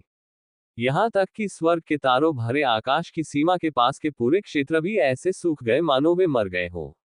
सबसे चौंकाने वाली बात यह थी कि तारों भरे आकाश में मौजूद स्वर्ग और पृथ्वी की ऊर्जा अचानक 30% कम हो गई। अगर यह इससे भी कम हो जाती तो पूरा विशाल आकाश ढह जाता। यह एक ऐसी सीमा थी जिसे पार करना असंभव था। वह सारी शक्ति परम स्वर्ग की इच्छा के साकार स्वरूप में समाहित हो गई। इसे पूरा करने के लिए केवल एक विचार ही पर्याप्त था, और फिर एक अवर्णनीय शक्ति कब्रिस्तान के बाहर एकत्रित हुई और उसे चीरने लगी। कब्रिस्तान का आकाश पूरी तरह नष्ट हो गया, जिससे दूर फैले विशाल आकाश का तारामय दृश्य प्रकट हुआ। सर्वशक्तिमान ईश्वर की इच्छा पूर्ण रूप से प्रकट हुई और उसने पहले भूभाग को पूरी तरह नष्ट कर दिया। इसके बाद दूसरा, तीसरा, चौथा और वास्तव में नौवें को छोड़कर सभी भूभाग नष्ट हो गए। सर्वशक्तिमान ईश्वर की इच्छा से सब कुछ मलबे में तब्दील हो गया। परमेश्वर की अवतरणशील इच्छा जलप्रपात के समान थी। पलक झपकते ही वह अपने साकार रूप में समाहित हो उठी। क्षण भर में उस साकार रूप का स्वरूप विकृत और परिवर्तित हो गया। उसके शरीर से 6 और भुजाएं निकल आईं, जिससे उसकी कुल भुजाएं 8 हो गईं। इसके अलावा 3 सिर भी प्रकट हो गए। इसके कुल 4 सिर और 8 हाथ थे। क्रोध की एक दहाड़ एक शक्तिशाली ध्वनि तरंग में परिवर्तित हो गई, जो 9वें भूभाग से टकराए और उसे बुरी तरह कांपने पर मजबूर कर दिया। पैट्रियार्क वास्ट एक्सपेंस का क्लोन बड़ी बड़ी आंखों से ये सब देख रहा था। मैं सर्वस्व हूँ, 4 सिरों और 8 भुजाओं वाले उस आकृति ने गरजती हुई आवाज में कहा। उसी समय उसका शरीर धुंधला होने लगा और उसके भीतर कुछ बिल्कुल अप्रत्याशित प्रकट हुआ। अनगिनत तारे, ग्रह, भंवर और संसार। ऐसा लग रहा था मानो विशाल विस्तार का पूरा तारामंडल उसका शरीर बन गया हो। वह तारामंडल की पूरी शक्ति का उपयोग करके विशाल विस्तार के क्लोन को नष्ट करने का प्रयास कर रहा था। यह उस क्लोन को नष्ट कर देगा, फिर मेंग हाओ को मिटा देगा ताकि उसे मोक्ष प्राप्त करने से रोका जा सके, और सब कुछ वापस अपने नियंत्रण में ले आएगा। पैट्रियार्क वास्ट एक्सपेंस ने यहां केवल एक क्लोन छोड़ा था। हालांकि मेंग हाओ के भीतर मौजूद कांस्य दीपक के कारण उस क्लोन ने उसकी मदद करने का फैसला किया। उस कांस्य दीपक के साथ मेंग हाओ पैट्रियार्क वास्ट एक्सपेंस के उत्तराधिकारी बन गए। यह उत्तराधिकार साधना स्तर या वंश का नहीं, बल्कि विचार का था। यह विचारों की निरंतरता थी। विशाल आकाश के तारों भरे आकाश की इच्छा को नष्ट करने की चाहत थी। क्योंकि दोनों के मन में यही इरादा था, इसलिए क्लोन ने मेंग हाओ की मदद करने का फैसला किया। लेकिन यह तो महज एक क्लोन था। असली पैट्रियार्क वास्ट एक्सपेंस तो अनगिनत वर्षों पहले का कोई व्यक्ति था। यह कहना असंभव था कि वह अब कहां है। जहां तक उसके क्लोन की बात है, वह कुछ समय तक ऑलहेवन की इच्छा के विरुद्ध टिक सकता था, लेकिन जिस उन्माद से वह इच्छा जीत के लिए हर कीमत पर लड़ रही थी, इससे यह स्पष्ट था कि क्लोन अपनी सीमा तक पहुंच रहा था। फिर भी यह हमले के सामने डटा रहा। यह धीरे धीरे नष्ट हो रहा था, लेकिन इसे पता था कि अगर यह पूरी तरह से नष्ट हो गया, तो मेंग हाओ, जो अभी भी 9 जादू टोनों को संयोजित करने के अपने प्रयास में लगा हुआ था, गंभीर खतरे में पड़ जाएगा। इस नाजुक क्षण में क्लोन की आंखें अचानक चमक उठी। उसका दाहिना हाथ मेंग हाओ की ओर बढ़ा और उसने कुछ पकड़ने का इशारा किया। लेकिन वह मेंग हाओ को नहीं, बल्कि तोते को इशारा कर रहा था। तोता अचानक हरकत में आया और युद्ध के हथियार में बदल गया, जिसे क्लोन ने पकड़ लिया और हवा में लहराते हुए वार किया। आकाश हिल उठा और धरती कांप उठी। एक विशाल दरार खुल गई, जो समय यात्रा की विस्फोटक शक्ति के साथ फूट पड़ी। वह शक्ति एक आंधी में बदल गई, जो 9वें भूभाग के साथ साथ शेष ढहते हुए कब्रिस्तान को भी अपनी चपेट में ले लिया। समय उल्टा जा रहा था। पलक झपकते ही 10,000 साल बीत गए। फिर 100,000 साल, 1,000,000 साल। अनगिनत साल एक आंधी में धुंधले से गुजर गए, और जब सब कुछ फिर से स्पष्ट हुआ, तो दुनिया पूरी तरह से बदल चुकी थी। आकाश अब चमकीले नीले रंग का था, और नष्ट हुए 8 भूभाग फिर से बहाल हो गए थे। अनगिनत किसान इधर उधर भागते हुए दिखाई दे रहे थे। यह एक चहल पहल भरा और समृद्ध स्थान था। एक हल्की हवा चली और कब्रिस्तान की भूमि प्राचीन काल में लौट गई। संप्रदाय के नेता और अन्य लोग चौंक गए। हालांकि यह कोई बड़ा झटका नहीं था, क्योंकि उन्होंने अतीत में भी ऐसी ही घटनाएं देखी थीं। हर बार जब कब्रिस्तान में प्रलयकारी आपदा आती थी, तो वह प्राचीन काल में लौट जाता था, जब सर्वशक्तिमान ईश्वर की इच्छा से दुनिया का विनाश होता था। हालांकि इस बार पैट्रियार्क वास्ट एक्सपेंस के क्लोन ने समय को उलट दिया था और नेक्रोपोलिस में मौजूद सर्वनाश की सभी यादों को लेकर उन्हें समय से पहले ही उजागर कर दिया था। इसके साथ ही क्लोन ने गहरी सांस ली और फिर युद्ध के हथियार को जमीन में गाड़ दिया। क्लोन की दिव्य चेतना ने एक ही विचार से पूरे क्षेत्र को भर दिया, जिससे गड़गड़ाहट की आवाज गूंज उठी।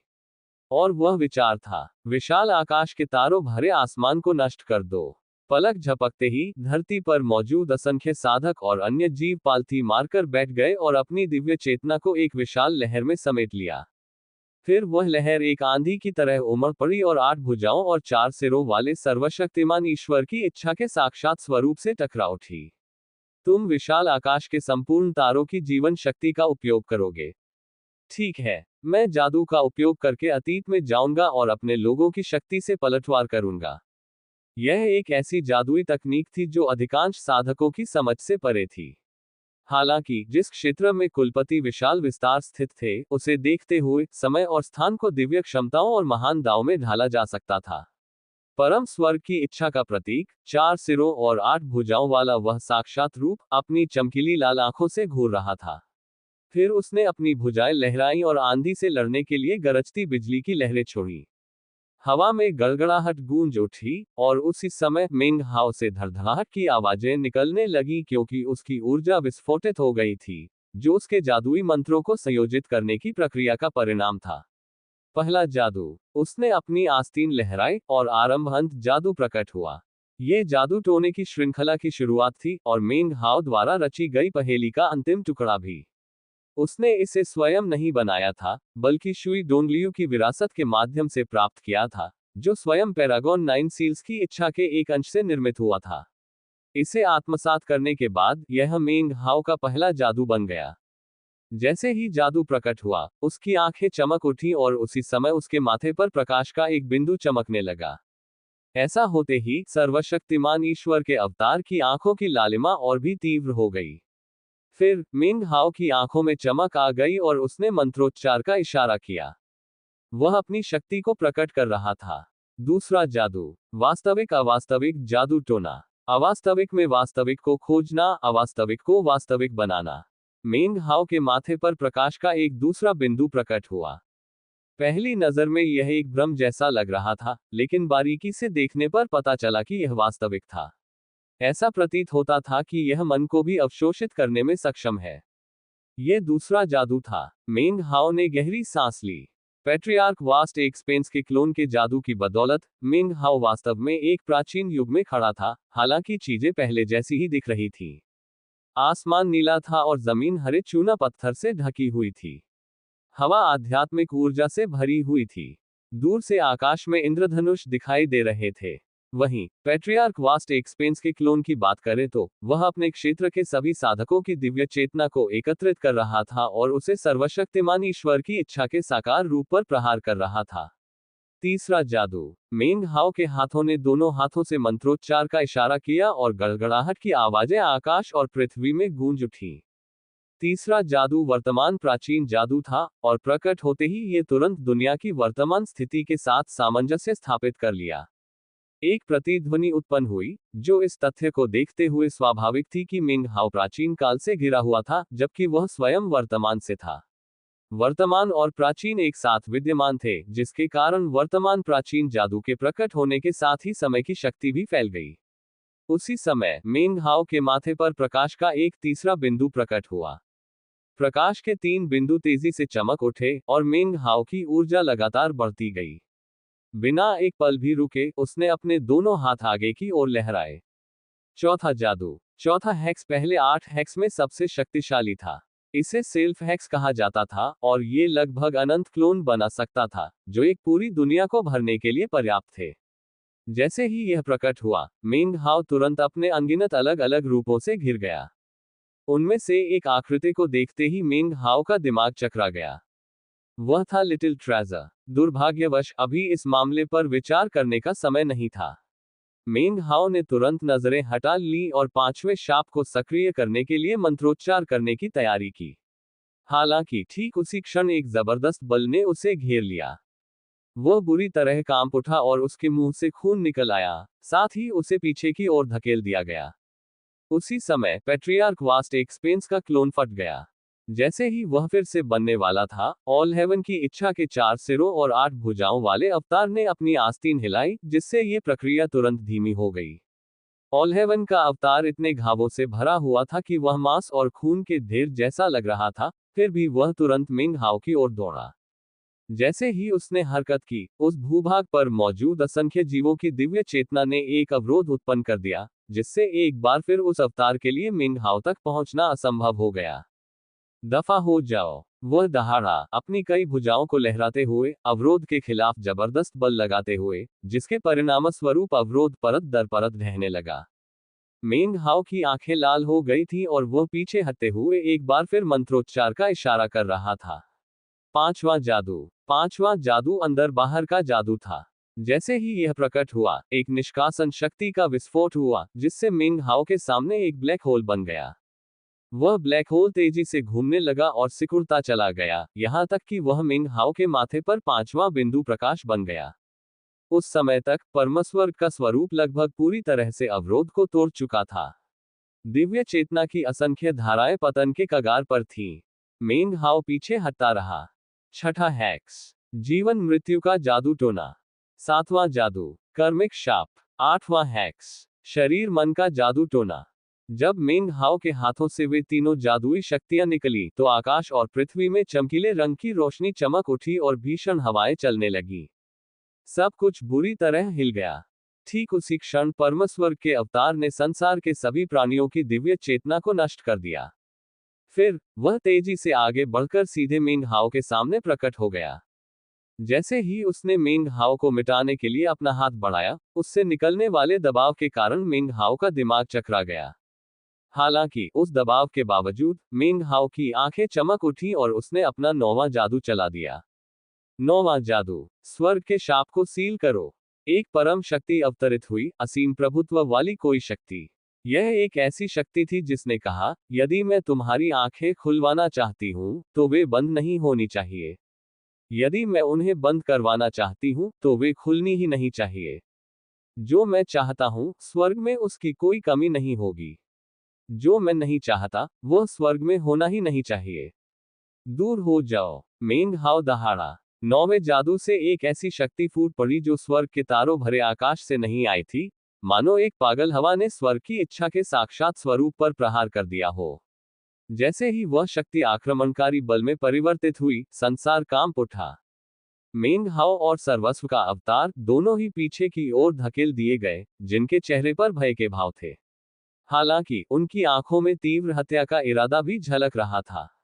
उन्होंने खुद को रोककर उस शक्ति से लड़ते हुए अपनी पूरी शक्ति का इस्तेमाल किया। उनका शरीर बुरी तरह कांप उठा और अचानक उनके 2 सिर और कई भुजाएं फट गईं। फिर भी उन्होंने दांत पीसकर एक कदम आगे बढ़ाया। हालांकि इसी क्षण पैट्रियार्क वास्ट एक्सपेंस का क्लोन, जिसे कुछ क्षण पहले ही ऑल हेवन की इच्छा ने नष्ट कर दिया था, पुनः प्रकट हुआ। वह तुरंत ही ऑल हेवन के साक्षात स्वरूप के ठीक सामने टेलीपोर्ट हो गया, जिसके बाद उससे भयानक ज्वालाएं और एक भयावह आभा निकली। उसने अपना दाहिना हाथ हिलाया और एक बार फिर बुरी तरह से क्षतिग्रस्त शरीर का रास्ता रोक दिया। ऑल हेवन के अवतार ने गर्जना की, फिर अनगिनत प्रकाश कणों में रूपांतरित हो गए। जैसे जैसे वे फैलते गए, वे आकाश में उड़ गए और एक विशाल उंगली में रूपांतरित हो गए। तारों भरे आकाश से वह असीम, राजसी उंगली नीचे की ओर फैली हुई थी, जो मिंग हाओ और पैट्रियार्क वास्ट एक्सपेंस के क्लोन की ओर गड़गड़ाती हुई बढ़ रही थी। जैसे ही वह नीचे उतरा, उसकी सतह पर अनगिनत काले फूल प्रकट हुए। जैसे ही वे खिले, उनमें से भयानक जीव बाहर निकले, जिनमें से सभी के 3 सिर और 6 भुजाएं थीं। आक्रमण करते समय उनकी ऊर्जा तीव्र हो उठी। इस समय तक मिंग हाओ का 9वां जादू पूरी तरह से सक्रिय हो चुका था। उसके माथे पर प्रकाश का एक 9वां बिंदु प्रकट हुआ, जिसके बाद बाकी सभी प्रकाश उसमें विलीन होकर एक ऐसी आकृति बन गए जो सूर्य के समान प्रतीत होती थी। 9 षटकोण संयुक्त। मिंग हाओ ने अपना सिर पीछे की ओर झुकाया और दहाड़ा। गड़गड़ाहट की आवाजें गूंज उठी, साथ ही अलौकिक आभा भी फैल गई। तारों से भरा आकाश कांप उठा और ब्रह्मांड थरथरा गया। 9 मंत्रों के संयोजन के बाद वे सभी सार तत्वों में परिवर्तित हो गए, जिससे मेंग हाओ की साधना शक्ति वास्तव में 9 सार तत्वों के स्तर तक पहुंच गई। उसके बाद उसकी साधना शक्ति में जबरदस्त वृद्धि हुई, वह अत्यंत शक्तिशाली हो गया और सभी बाधाओं को तोड़ दिया। उसके चारों ओर हवा जोर से चलने लगी और सर्वशक्तिमान ईश्वर की इच्छा से बनी उंगली कांपने लगी। लेकिन बात यहीं खत्म नहीं हुई। मेंग हाओ की आंखें लाल हो गईं और उसने ऊपर देखते हुए दहाड़ लगाई, 9 तत्वों को एक साथ लाओ, साधना स्तर में अभूतपूर्व प्रगति करो। बूम! उनकी 9 शक्तियां आपस में मिल गईं। 9 एक हो गईं, और स्वर्ग और पृथ्वी का द्वार खुल गया, विशाल विस्तार की सीमाएं नष्ट हो गईं। एक जोरदार गर्जना हुई, जिसे सभी प्राणियों और सभी लोकों में, संपूर्ण आकाश में सुना जा सकता था। उस भीषण गड़गड़ाहट के भीतर मेंग हाओ की आवाज थी, जो विशाल विस्तार में गूंज उठी। मैं मेंग हाओ हूँ। यहाँ मैं पारलौकिक अवस्था में पहुंचता हूँ। असंख्य लोगों और अन्य जीव जंतुओं ने ये शब्द सुने। ये शब्द अमर देव महाद्वीप, शैतान लोक महाद्वीप, अनगिनत अन्य लोकों और लोकों, यहाँ तक कि पर्वत और सागर तितली में भी गूंज उठे। सबने सुना। माउंटेन एंड सी बटरफ्लाई में मेंग हाओ को जानने वाले कई लोग उन शब्दों को सुनकर स्तब्ध रह गए। बूम! जैसे ही ये शब्द उसके मुख से निकले, उसके आसपास की पूरी दुनिया सन्नाटे में डूब गई। उसकी सारी शक्तियां आपस में मिल गईं और एक ऐसी आभा उत्पन्न हुई जो विशाल आकाश के तारों से परे थी। यह आभा बढ़ती ही गई और इसके साथ ही मेंग हाओ के चारों ओर अनगिनत मायावी जंजीरें प्रकट हो गईं। एक एक करके वे जंजीरें फट गईं। जैसे ही वे जंजीरें टूटी, उसकी आभा और भी अधिक प्रभावशाली और अविश्वसनीय हो गई। साधना के इस अभूतपूर्व विकास ने उसे उस स्तर पर पहुंचा दिया जहां वह सीधे सर्वशक्तिमान ईश्वर की इच्छा के विरुद्ध युद्ध कर सकता था। उसकी ऊर्जा की नलिकाओं में विशाल ब्रह्मांड के प्राकृतिक नियमों से संबंधित कोई भी शक्ति गायब हो गई। उसकी जगह एक राक्षसी ऊर्जा ने ले ली, जो आकाश और पृथ्वी को हिला सकती थी, जो दुनिया को खून से लाल कर सकती थी। मेंग हाओ के बाल गहरे लाल हो गए, और अचानक उसके चारों ओर खून का एक अंतहीन सागर प्रकट हो गया। उसे ऐसा महसूस हो रहा था कि वह एक ही विचार से इस दुनिया को, इस तारों भरे आकाश को बदल सकता है। वह इसे अपने वश में कर सकता है या चाहे तो इसे नष्ट भी कर सकता है। उसी समय उसे एक निष्कासन शक्ति का एहसास हुआ, मानो कोई ऐसी शक्ति जो उसे दूर भगाना चाहती हो। ऊपर की ओर मौजूद विशाल उंगली कांपने लगी, और 3 सिरों वाली 6 भुजाओं वाली आकृतियां भय से मेंग हाओ को देखने लगी, मानो वे उसके पास आने की हिम्मत न कर रही हो। मेंग हाओ ने चारों ओर देखा, और सब कुछ अलग लग रहा था। उसने संसार के प्राकृतिक और जादुई नियमों को देखा। उसने इधर उधर फैली हुई कड़ियों को देखा। उसने ऐसी चीजें देखी जो उसने पहले कभी नहीं देखी थी। उसने देखा कि पैट्रियार्क वास्ट एक्सपेंस का क्लोन वास्तव में एक सोल शैडो था। उसने देखा कि ऊपर उठी हुई उंगली वास्तव में अनगिनत जादुई प्रतीकों, मुहरों से बनी थी। तो ऐसा होता है पारलौकिक अवस्था का अनुभव, उसने सोचा। ये बहुत बुरा है। मैं पुनर्तः पारलौकिक अवस्था में नहीं हूं। साधना का आधार शरीर और आत्मा, इन तीनों क्षेत्रों में सफलता प्राप्त करने पर ही कोई वास्तव में पारलौकिक माना जा सकता है। उदाहरण के लिए, पैरागॉन 9 सील्स ने केवल शारीरिक देह से परे की अनुभूति प्राप्त की। जहां तक मेरी बात है, मेरी साधना का स्तर तो पार हो चुका है, लेकिन मेरा शरीर या मेरी आत्मा नहीं। खैर, मैं अपनी उच्च स्तरीय साधना का उपयोग करके इस पीतल के दीपक को बुझा देता हूं। इस सौभाग्य से मैं अपने भौतिक शरीर के बल पर पारलौकिकता की ओर अग्रसर हो सकता हूं। जब मेरी साधना का आधार और मेरा शारीरिक शरीर दोनों ही पारलौकिक अवस्था में होंगे, तो उनके द्वारा उत्पन्न प्रतिध्वनि मेरी आत्मा को रूपांतरित होने और पारलौकिक अवस्था में प्रवेश करने में सक्षम बनाएगी। उस समय मैं सचमुच दाओसोस दायरे में होऊंगा। ऐसा इसलिए है क्योंकि मैं दाओ का स्रोत, एक सार तत्व बनूंगा। मैं जो भी प्राकृतिक नियम चाहूंगा, वही अस्तित्व में रहेगा। जिन जादुई नियमों को मैं स्वीकार नहीं करूंगा, वे अस्तित्व में नहीं रहेंगे। इतना कहकर उसने अपनी आस्तीन लहराई, और पीतल का दीपक प्रकट हो गया। इस समय तक मेंग हाओ को मोक्ष की राह पर कोई नहीं रोक सकता था।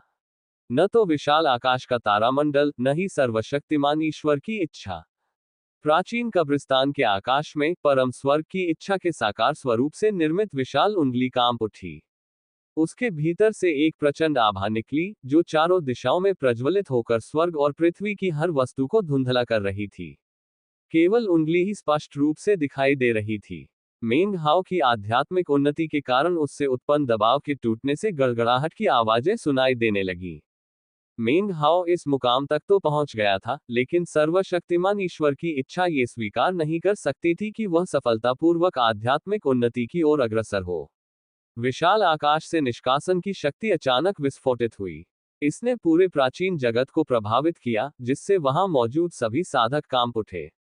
पैट्रियार्क वास्ट एक्सपेंस का क्लोन चमकती आंखों से देख रहा था। वह कुछ करने ही वाला था, लेकिन मेंग हाओ की ओर देखने के बाद उसने हल्की सी मुस्कान बिखेरी और फिर दूर कहीं देखने लगा, मानो उसे इस बात का कोई एहसास ही न हो कि क्या हो रहा है। वह विशालकाय उंगली नीचे की ओर बढ़ती रही और जमीन कांप उठी। एक बड़ी दरार खुल गई और तेजी से फैलती चली गई। ऐसा प्रतीत हो रहा था मानो पूरा भूभाग ढहने वाला हो। उंगली आसमान को पार करते हुए लगातार करीब आती जा रही थी। जल्द ही मेंग हाओ जिस चीज को ऊपर देख रहा था, वह उंगली नहीं, बल्कि पहाड़ों और मैदानों की एक श्रृंखला थी। वे उंगलियों के निशान थे, जिनके भीतर विशाल विस्तार के तारों भरे आकाश की शक्ति समाहित थी। एक ऐसी शक्ति जो पूरी तरह से मेंग हाओ को उसके पुनर्तः पारलौकिक अवस्था में पहुंचने से पहले ही नष्ट करने पर केंद्रित थी। हालांकि जैसे ही उंगली नीचे आई, मेंग हाओ ने अपनी चौड़ी आस्तीन को झटका दिया और पीतल का दीपक उसके सामने तैरता हुआ प्रकट हुआ, जो तेजी से जल रहा था। उसका रूप प्राचीन, यहां तक कि आदिम भी था। मेंग हाओ ने गहरी सांस ली। आशा और एकाग्रता से चमकती आंखों से उसने अपनी अलौकिक साधना शक्ति को केंद्रित किया, और फिर उसने मुंह से एक गहरी सांस छोड़ी। वह सांस एक तूफान की तरह थी, एक आंधी जिसने स्वर्ग और पृथ्वी को जोड़ दिया, एक चक्रवात जो उठा और सर्वशक्तिमान स्वर्ग द्वारा निर्मित उंगली से टकरा गया। एक जोरदार धमाका गूंज उठा। आसमान फट गया और जमीन धराशायी हो गई। हालांकि चक्रवात सर्वशक्तिमान ईश्वर की विनाशकारी शक्ति का मुकाबला करने में असमर्थ था और लुप्त हो गया। हालांकि तब तक मेंग हाओ की सांस, जो उसकी अलौकिक साधना शक्ति से समर्थित थी, पीतल के दीपक पर पड़ चुकी थी। ऐसा होते ही लौ तेजी से टिमटिमाई, फिर एक तरफ झुक गई और बुझ गई। यह मेंग हाओ का आखिरी सोल लैंप था। वह पीतल का दीपक था जो उसे अविश्वसनीय सौभाग्य से प्राप्त हुआ था और जिसने उसकी जान बचाई थी। वह पैट्रियार्क वास्ट एक्सपेंस का कांस्य का दीपक था। इस समय तक यह आग बुझ चुकी थी। अचानक हरे रंग का धुआं दिखाई दिया, जो तेजी से मेंग हाओ की आंखों, कानों, नाक और मुंह में प्रवेश कर गया। जब पीतल के दीपक से हरे धुएं का आखिरी अंश निकला, तो वह उड़ती हुई राख में बदल गया। ऐसा लगा मानो अपना उद्देश्य पूरा करने के बाद वह आकाश और पृथ्वी में विलीन हो गया हो। ठीक उसी क्षण सर्वशक्तिमान ईश्वर की इच्छा की उंगली, वह उंगली जो संसारों को नष्ट करने की शक्ति से भरी हुई थी, मेंग हाओ से 3000 मीटर की दूरी पर पहुंच गई। मेंग हाओ ने उंगलियों के निशानों की ओर देखा, जो विशाल पहाड़ों और मैदानों जैसे दिख रहे थे। उसके कपड़े हवा में इधर उधर लहरा रहे थे और उसके बाल पूरी तरह बिखरे हुए थे। उंगली की गति तेज हो गई। मर जा, कहीं से एक आवाज आई।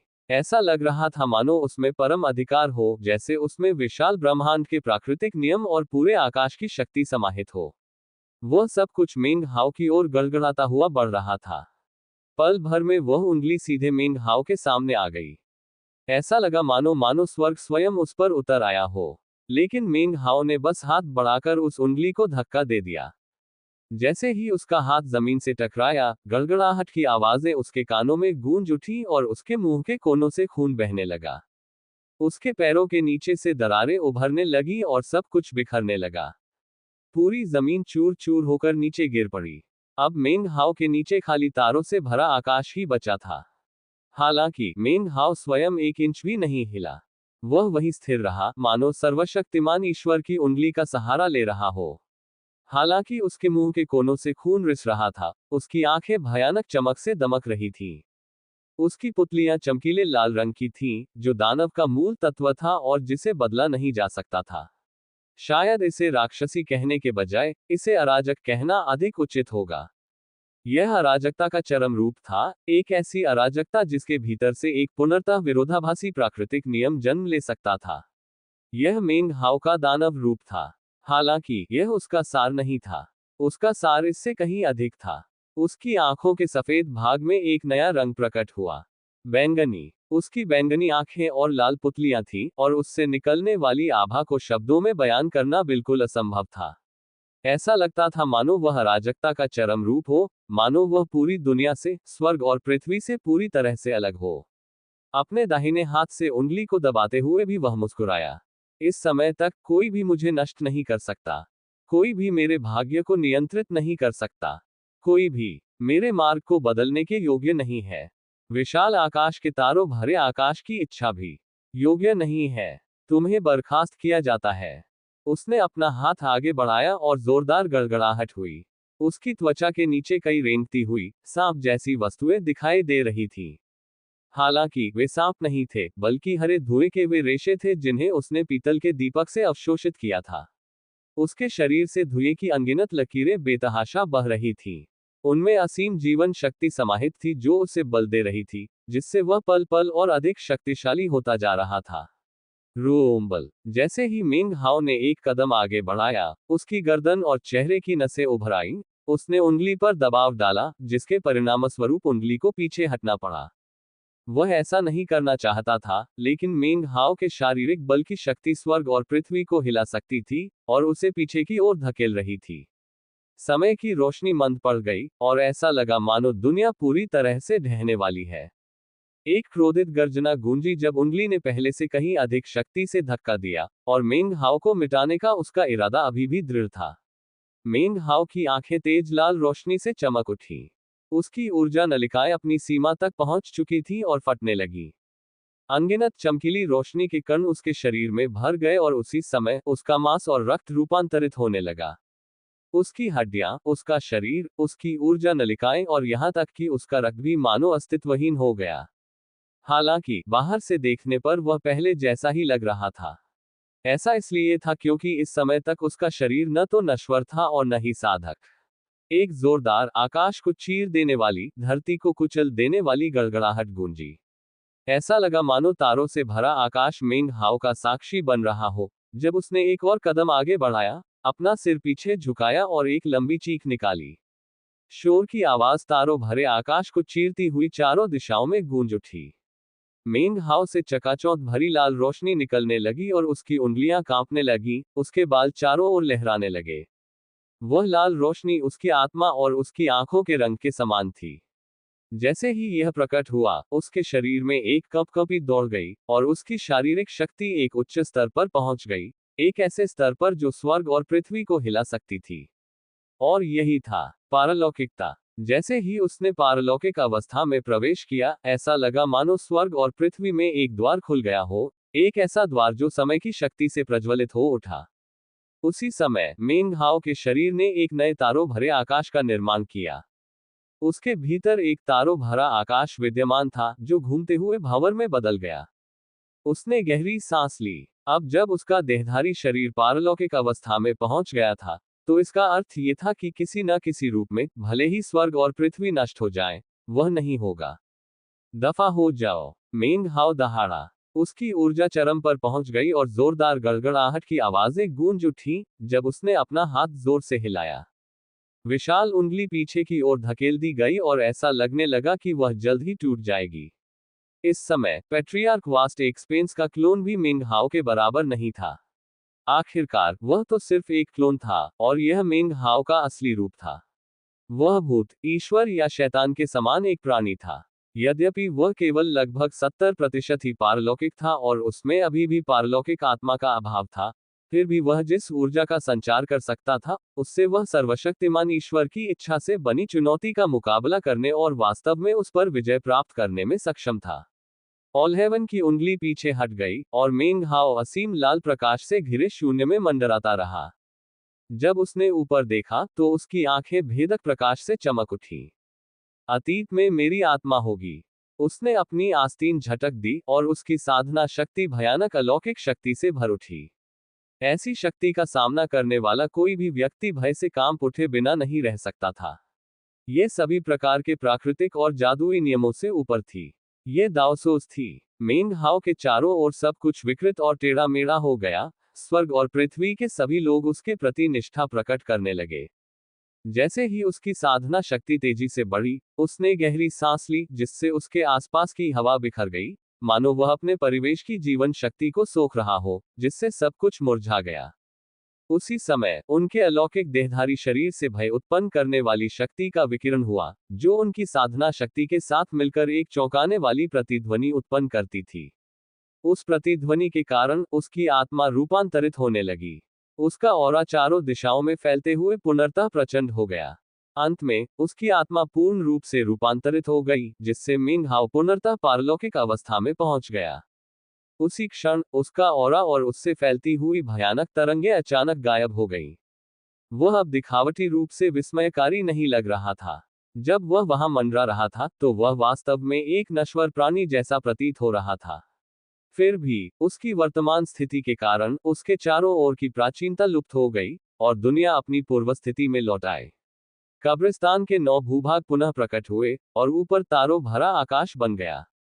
गरज उठी। 9वें भूभाग पर संप्रदाय प्रमुख और अन्य लोग कांप रहे थे, उनकी आंखों में गहन श्रद्धा झलक रही थी। जब उन्होंने मिंग हाओ को देखा, तो वे चौंक गए और घुटनों के बल बैठ गए। नमस्कार ट्रांसेंडोर। प्रथम प्रणाम परमपिता। जिन युनशान की आंखें थाली के आकार की हो गईं और शाजियुदों का दिमाग चकरा गया। बाई वुचेन मानो स्तब्ध था। तीनों कांप रहे थे। मेंग हाओ का दबाव उन्हें पूरी तरह से जकड़ रहा था, और यह अनुभूति दिव्य शक्ति से भी कहीं अधिक तीव्र थी। ऐसा लग रहा था मानो उसकी एक ही नजर उन्हें वहीं मार डालेगी। प्रमुख, नमस्कार। तीनों ने तुरंत प्रणाम किया। प्रथमाकर परमपिता। अन्य 9 सारों के आदर्शों ने गहरी सांसें ली और प्रणाम किया। उनकी आंखें श्रद्धा, कट्टरता और विस्मय से भरी हुई थीं। ये 9 तत्वों के साधक थे जिन्होंने अनगिनत वर्षों तक किसी के सामने सिर नहीं झुकाया था। लेकिन अब वे बिना किसी झिझक के अपना माथा जमीन से सटाकर झुक गए। उन्होंने उन्हें अत्यंत औपचारिक और सम्मानजनक अभिवादन करने में जरा भी संकोच नहीं किया। विशाल आकाश के तारों भरे दायरे में अलौकिक साधना करने वाले लोग पौराणिक कथाओं से निकले पात्रों की तरह थे। वे ऐसे व्यक्ति थे जो अकेले ही निर्भीक होकर संसारों को नष्ट कर सकते थे। वे स्वयं में ही सार तत्व थे, जिन पर विशाल आकाश की इच्छा भी कोई असर नहीं डाल सकती थी।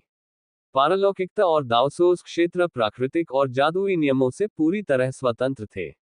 ऐसे साधक स्वयं प्राकृतिक नियम का स्वरूप थे और उन्होंने अपने स्वयं के सार को जन्म दिया। वे पूरी तरह से स्वतंत्र थे। संप्रदाय के नेता और अन्य 9 तत्वों के साधक ही अकेले प्रणाम करने वाले नहीं थे। दूर स्थित असंख्य प्रेत भी पूरी श्रद्धा से मिंग हाओ को देखते हुए घुटने टेककर प्रणाम करने लगे। नमस्कार ट्रांसेंडोर। विशाल आकाश के तारों भरे विस्तार में अनगिनत जीव, अनगिनत जीवन रूप, अनगिनत दुनियाएं सब कांप रही थी। सभी जीवित प्राणियों ने कब्रिस्तान की ओर देखा और अपने सिर झुका लिए। यह उनकी आत्मा की एक सहज प्रेरणा थी। हालांकि वे नहीं जानते थे कि किसने मोक्ष प्राप्त किया था, फिर भी वे इसे महसूस कर सकते थे, मानो अचानक ऊपर एक नया स्वर्ग प्रकट हो गया हो। प्राचीन काल से लेकर अब तक बीते अनगिनत वर्षों में केवल 3 ही सच्चे पारलौकिक साधक रहे थे, प्रेत, शैतान और ईश्वर। लेकिन अब एक चौथा भी आ गया है। जादू पर उनका असीम अधिकार था। वह असीम दाव के अनुयायी थे। वह स्वर्ग को रौंदने वाला था। वह थे मिंग हाओ। अचानक विशाल आकाश की इच्छा से बनी वह उंगली, जो अभी अभी ढह गई थी, फिर से बन गई। साथ ही हजारों हजारों दुनियाएं नष्ट हो गईं। उनमें मौजूद सभी जीव तुरंत मर गए। उनकी जीवन शक्ति नई उंगली को ऊर्जा देने के लिए सोख ली गई। तेज गड़गड़ाहट की आवाज सुनाई देने लगी, क्योंकि उंगली चौंकाने वाले तरीके से मिंग हाओ की ओर नीचे उतरने लगी। मिंग हाओ ने ऊपर देखा, उसका चेहरा शांत था। फिर उसने अपना दाहिना हाथ उठाया और तर्जनी उंगली से इशारा किया। जैसे ही उसने ऐसा किया, उसके चारों ओर फैली लाल, लहरदार रोशनी हवा में ऊपर उठी और गोल गोल घूमते हुए एक उंगली के आकार में बदल गई। एक ऐसी उंगली जो हर तरह से सर्वशक्तिमान ईश्वर की इच्छा से बनी उंगली से मेल खाती थी।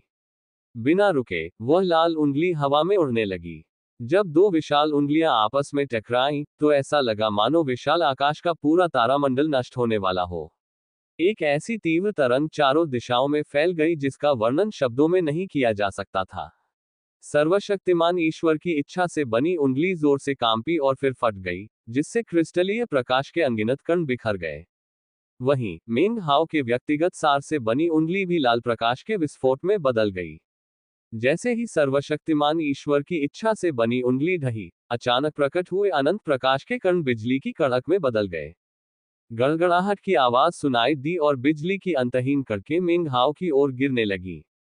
यह विपत्ति की बिजली थी, जिसे विशाल विस्तार के तारों भरे आकाश द्वारा पारलौकिक विपत्ति के रूप में भेजा गया था। बिजली की उन चमकों में से कोई भी एक चमक 9 तत्वों के विशेषज्ञ को भी मिटा सकती थी। जैसे ही वे सब एक साथ मेंग हाओ की ओर बढ़ने लगी, उसने एक हल्की सी आह भरी। फिर उसने अपना दाहिना हाथ हिलाया, जिससे कुछ क्षण पहले उसकी उंगली के आकार में मौजूद सारा प्रकाश एक विशाल सिर के आकार में समाहित हो गया।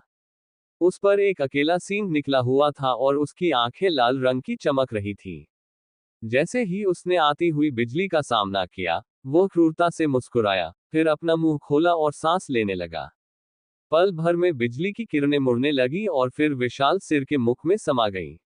सिर ने तारों भरे आकाश की ओर देखा, फिर सिकुड़ने लगा और मेंग हाओ की हथेली की ओर उड़ने लगा, जहां अंततः वह एक घूमते हुए भंवर में बदल गया। घूमता हुआ भंवर केवल एक हाथ के आकार का था, लेकिन अंदर से ऐसा प्रतीत होता था कि इसका कोई अंत नहीं है। मानो इसमें अनगिनत खगोलीय पिंड समाहित हो, मानो इसका अपना एक तारों भरा आकाश हो। सब कुछ एकदम शांत हो गया। पैट्रियार्क वास्ट एक्सपेंस का क्लोन मेंग हाओ की हथेली में बने भंवर को ध्यान से देख रहा था। उसी समय कब्रिस्तान के तारों भरे आकाश में एक आकृति प्रकट हुई। यह महज एक रूपरेखा थी, और इसके भीतर 98 फल दिखाई दे रहे थे। ये ठीक वही आकृति थी जिसे मेंग हाओ ने विशाल विस्तार के बाहर दानव स्तंभ में देखा था। ये और कुछ नहीं बल्कि वह वास्तविक शरीर था जिसका पुनर्निर्माण विशाल आकाश की इच्छा से हो रहा था। ये ठीक ठीक कहना मुश्किल था कि वह वहां कब प्रकट हुआ, लेकिन वह ऊपर तैरता हुआ आया और मेंग हाओ को नीचे देख रहा था।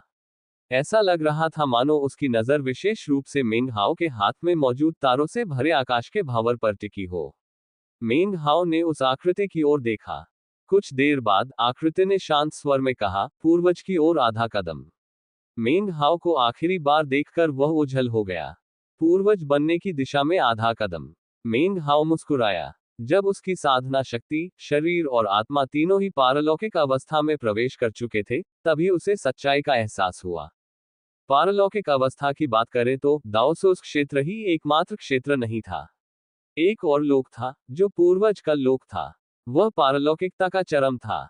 जहां तक मेंग हाओ की बात है, जब उन्होंने पारलौकिकता प्राप्त की, तो वे सीधे महान चक्र तक पहुंच गए। वास्तव में वे उससे भी आगे बढ़कर पूर्वज लोक में आधा कदम आगे बढ़ गए। पूर्वजों के लोक की विशेषता ये थी कि एक तारों भरा आकाश, एक संसार, व्यक्ति के अपने शरीर के भीतर प्रकट होता था। 9 भूभाग पूरी तरह शांत थे। मेंग हाओ ने पैट्रियार्क वास्ट एक्सपेंस के क्लोन की ओर देखा, फिर हाथ जोड़कर गहरा प्रणाम किया। बहुत बहुत धन्यवाद कुलपति। उन्होंने इसके अलावा कुछ नहीं कहा। हालांकि पैट्रियार्क वास्ट एक्सपेंस द्वारा दी गई सहायता को वे कभी नहीं भूलेंगे।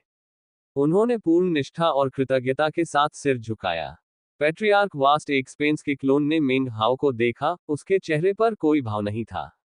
तुम्हारे पहले जो 3 लोग आए थे, वे बहुत पहले जा चुके हैं, उसने शांत भाव से कहा। हो सकता है वे वापस आए हों, लेकिन बस कुछ देर अवलोकन करने के बाद फिर चले गए हों। जिस ब्रह्मांड में वे विद्यमान हैं, उसकी तुलना में ये स्थान नगण्य है। मैं महज एक क्लोन हूं, और मेरे दिन गिने चुने हैं। ज्यादा से ज्यादा मैं ध्यान में लीन होने से पहले 10,000 साल और जीऊंगा। फिर मैं लुप्त हो जाऊंगा। लेकिन अपने पुराने घर में चौथे साथी दाओवादी को मोक्ष प्राप्त करते देखना मेरे लिए एक सच्चा आशीर्वाद है। पैट्रियार्क वास्ट एक्सपेंस के क्लोन ने मुस्कुराते हुए विशाल सिंहासन की ओर कदम बढ़ाया। चट्टानें वापस हवा में उड़ गईं, उसे ढक लिया और एक बार फिर एक विशाल मूर्ति में बदल गईं। जल्द ही सब कुछ पहले जैसा दिखने लगा। मूर्ति अपनी मातृभूमि की ओर निहार रही थी। पहले से लेकर 8वें भूभाग तक, जो पूरी तरह से चूर चूर होकर धूल में मिल गए थे, अब ठीक उसी रूप में पुनर्निर्मित हो गए थे। कब्रिस्तान में सब कुछ पहले जैसा ही था। मेंग हाओ ने एक बार फिर हाथ जोड़कर गहरा प्रणाम किया। अब तक उसने भूतों को अपने साथ युद्ध के लिए ले जाने का विचार त्याग दिया था।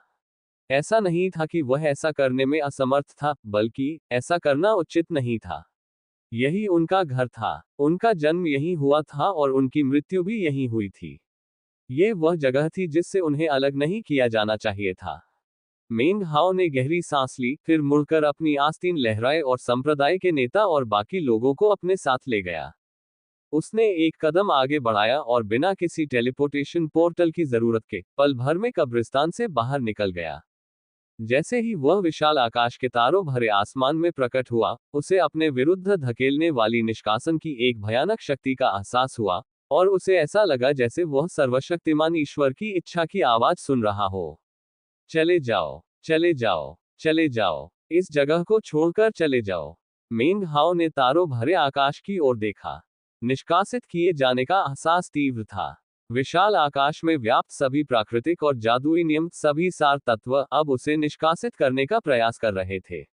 वह एक अलौकिक सत्ता थे, जिनका सार्वभौम आकाश भी ग्रहण नहीं कर सकता था। वे जहां भी खड़े होते, समस्त तत्वों, समस्त प्राकृतिक नियमों और समस्त जादुई नियमों को प्रतिस्थापित कर देते थे।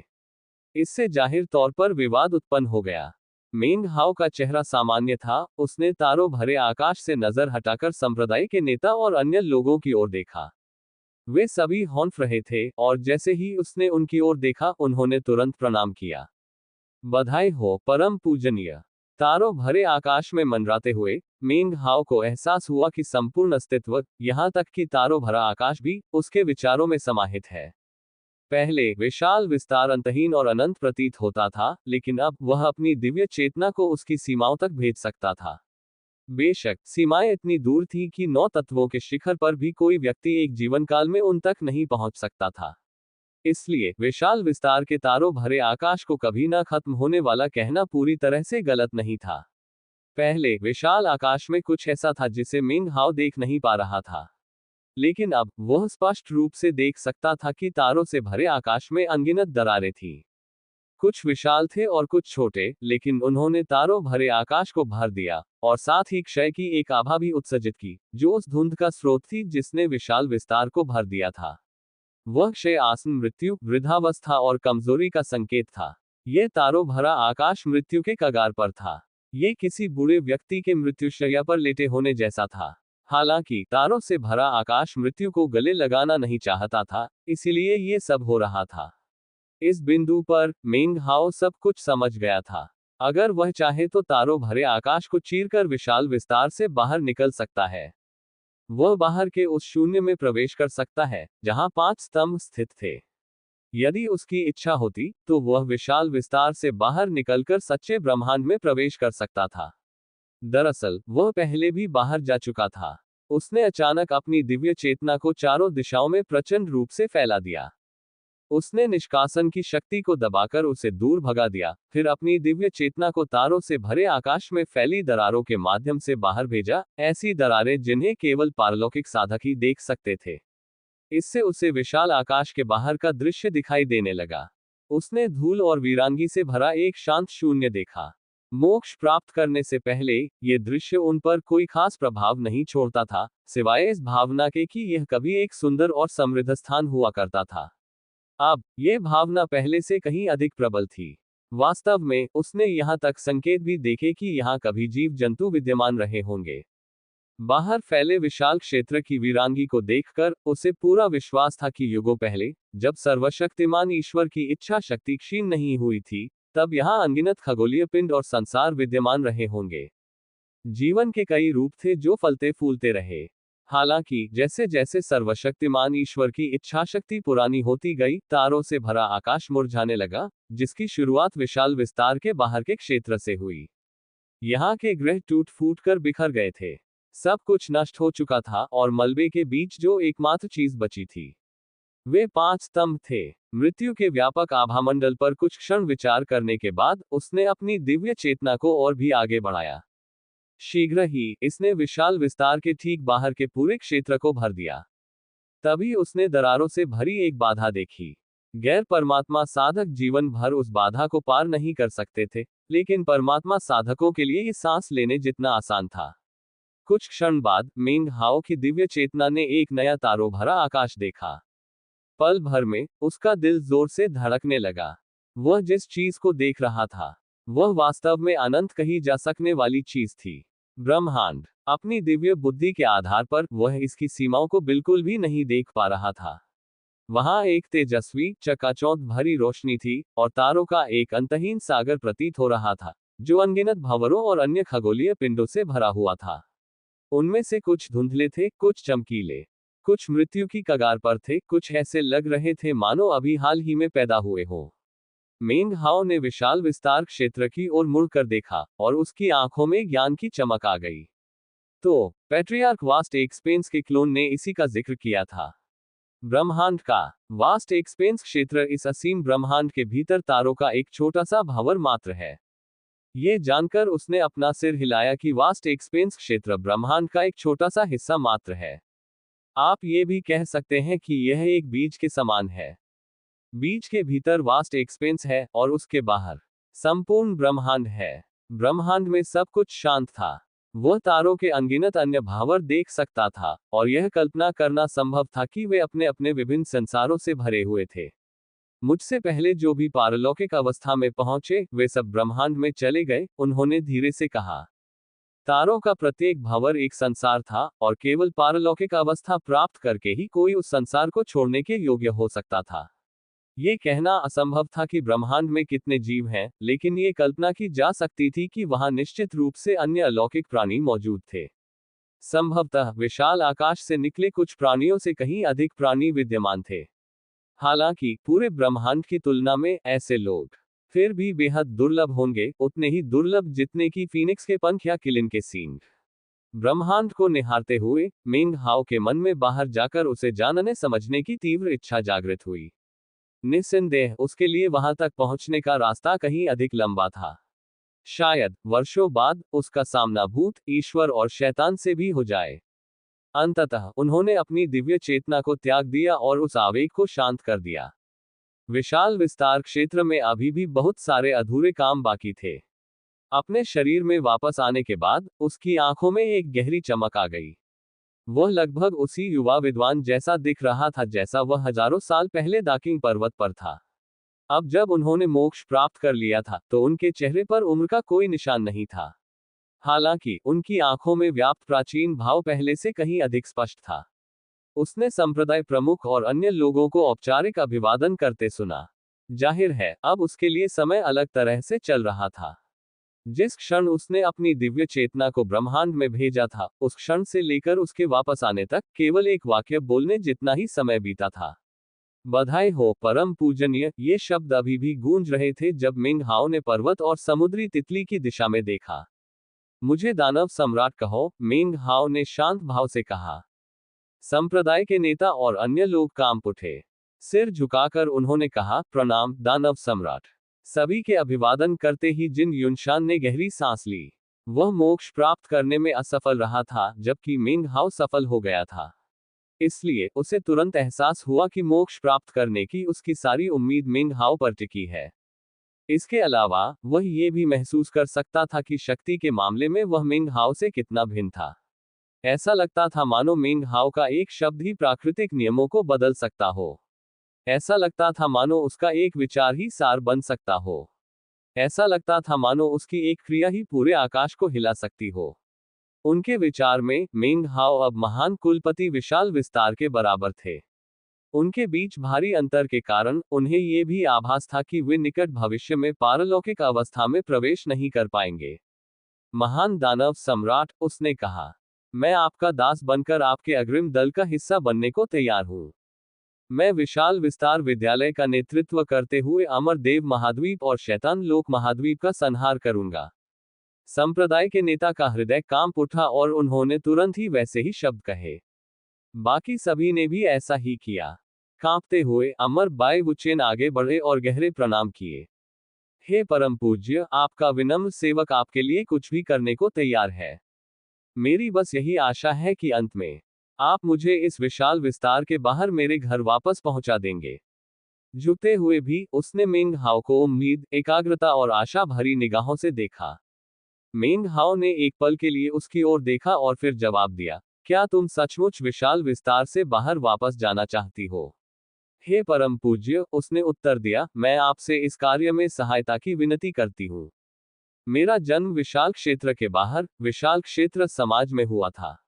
मेरा परिवार, मेरे मित्र, मेरी जड़ें सब विशाल क्षेत्र के बाहर हैं।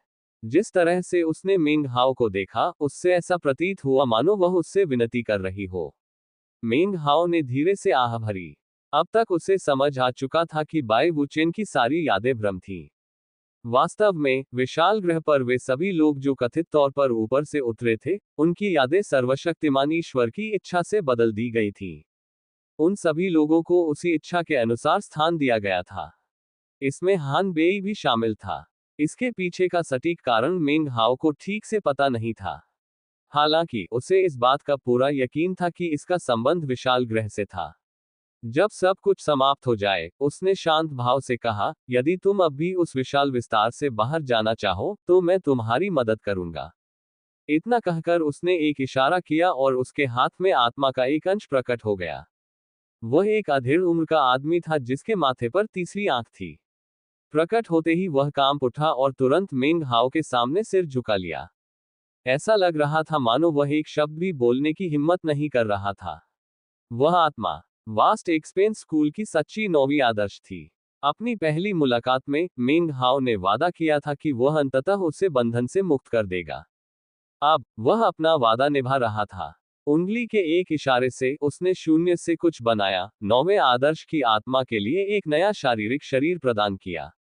जो कुछ उन्होंने देखा उससे अन्य लोग स्तब्ध रह गए, और स्वयं मोक्ष प्राप्त करने की उनकी इच्छा और भी प्रबल हो गई। बहुत बहुत धन्यवाद परम पूज्य, नौवें आदर्श ने उत्साह और कड़वाहट से भरे हृदय से कहा। बहुत पहले उसने घमंड से मान लिया था कि अवतरित होने के बाद वह यश प्राप्त करेगा। वह ये कल्पना भी कैसे कर सकता था कि उसकी आत्मा को मेंग हाओ द्वारा कैद कर लिया जाएगा, जो बाद में सत्ता पर काबिज होने के लिए उसकी पहचान का इस्तेमाल करेगा। बीते 2000 वर्षों में मेंग हाओ ने पारलौकिक अवस्था प्राप्त कर ली थी, जबकि वह स्वयं 9 तत्वों के स्तर पर बना रहा। लेकिन उसे कोई नाराजगी नहीं थी।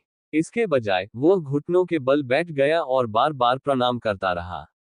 मेंग हाओ ने पैरागन्स के समूह की ओर देखा और कहा, आप में से जो भी मेरे साथ जुड़ना चाहता है, वह मुझसे अब से आधे महीने बाद प्लेनेट वास्ट एक्सपेंस के बाहर मिल सकता है।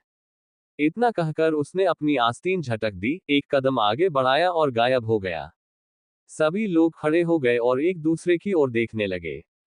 जो कुछ अभी हुआ था, उससे वे सब स्पष्ट रूप से भावुक हो गए थे। कुछ ही क्षणों में वे प्रकाश की किरणों में परिवर्तित हो गए और विशाल ग्रह की ओर तेजी से निकल गए। मेंग हाओ अकेले ही तारों भरे आकाश में निकल पड़ा।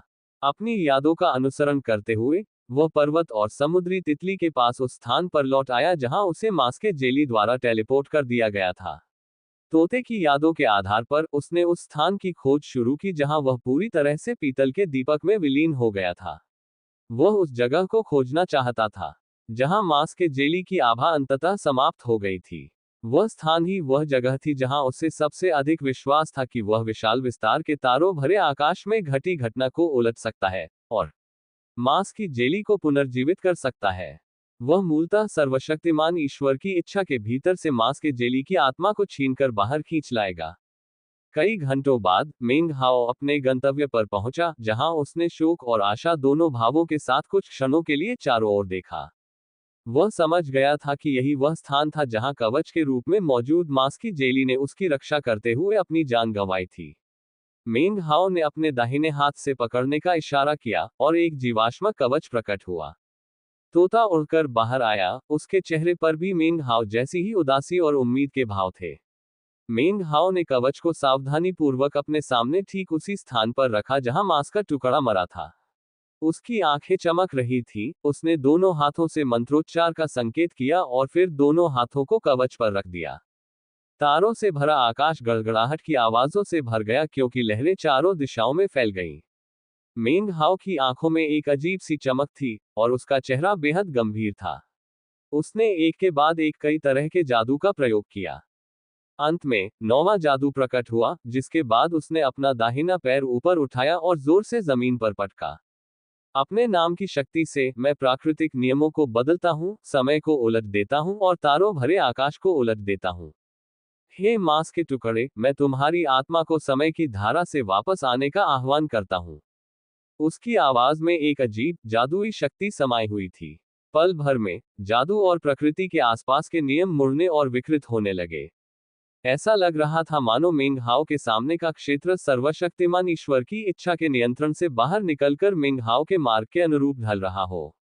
उस क्षेत्र के सभी प्राकृतिक और जादुई नियम घुमावदार धागों में परिवर्तित हो गए, जो आपस में मिलकर एक विशाल नदी बन गए। यह नदी पानी से नहीं, बल्कि विशाल आकाश में विद्यमान समय के टुकड़ों से बनी थी।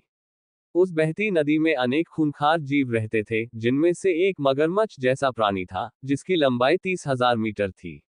नदी के भीतर से ऊपर उठते हुए वह एक विशालकाय द्वीप की तरह प्रतीत होता था। किसकी हिम्मत है समय के प्रवाह को बाधित करने के लिए शाप का प्रयोग करने की? उसने गरजती हुई आवाज में कहा। जो कोई भी समय में परिवर्तन करने का पाप करेगा, उसे अनंत काल तक कारावास की सजा मिलेगी। वह किसी सर्वोच्च दिव्य प्राणी की तरह प्रतीत होता था, जो चारों दिशाओं में शक्ति का संचार कर रहा था। हालांकि जब उसने मिंग हाओ को देखा, तो उसकी आंखें चौड़ी हो गईं और वह भय से कांप उठा। यह प्राणी असंख्य आत्माओं के अंतर सम्मिलन का साकार रूप था और समय की नदी को नियंत्रित कर सकता था। इसने पहले कभी मिंग हाओ को नहीं देखा था, लेकिन ये जानता था कि विशाल आकाश में 4 ऐसे लोग हैं जिन्होंने पारलौकिक अवस्था प्राप्त कर ली है और वे सर्वशक्तिमान ईश्वर की इच्छा शक्ति से युद्ध कर सकते हैं। जैसे ही उसकी नजर मिंग हाओ पर पड़ी, उसे तुरंत पता चल गया कि वह कौन है, और उसने तुरंत अपनी आवाज का लहजा बदल दिया। हे परम पूज्य, हे परम पूज्य, आपका विनम्र सेवक अभी आपको देख नहीं पाया। ओम। हे परम पूज्य, आपके क्या आदेश है? मैं आपकी हर विनती पूरी करने के लिए हर संभव प्रयास करूंगा। मेंग हाओ ने शांत भाव से मगरमच्छ जैसे प्राणी को देखा, फिर समय की नदी की ओर उंगली हिलाई। पल भर में पूरी नदी धीमी होकर रुक गई। इससे विशाल आकाश के हर कोने में समय का प्रवाह प्रभावित हुआ। सभी प्राणी और सत्ताएं, चाहे उनका स्वरूप कुछ भी हो, अचानक स्थिर हो गईं। मगरमच्छ जैसा प्राणी कांप उठा। समय के प्रवाह को रोक सकने वाली ऐसी दिव्य शक्ति सभी प्राकृतिक नियमों से परे थी।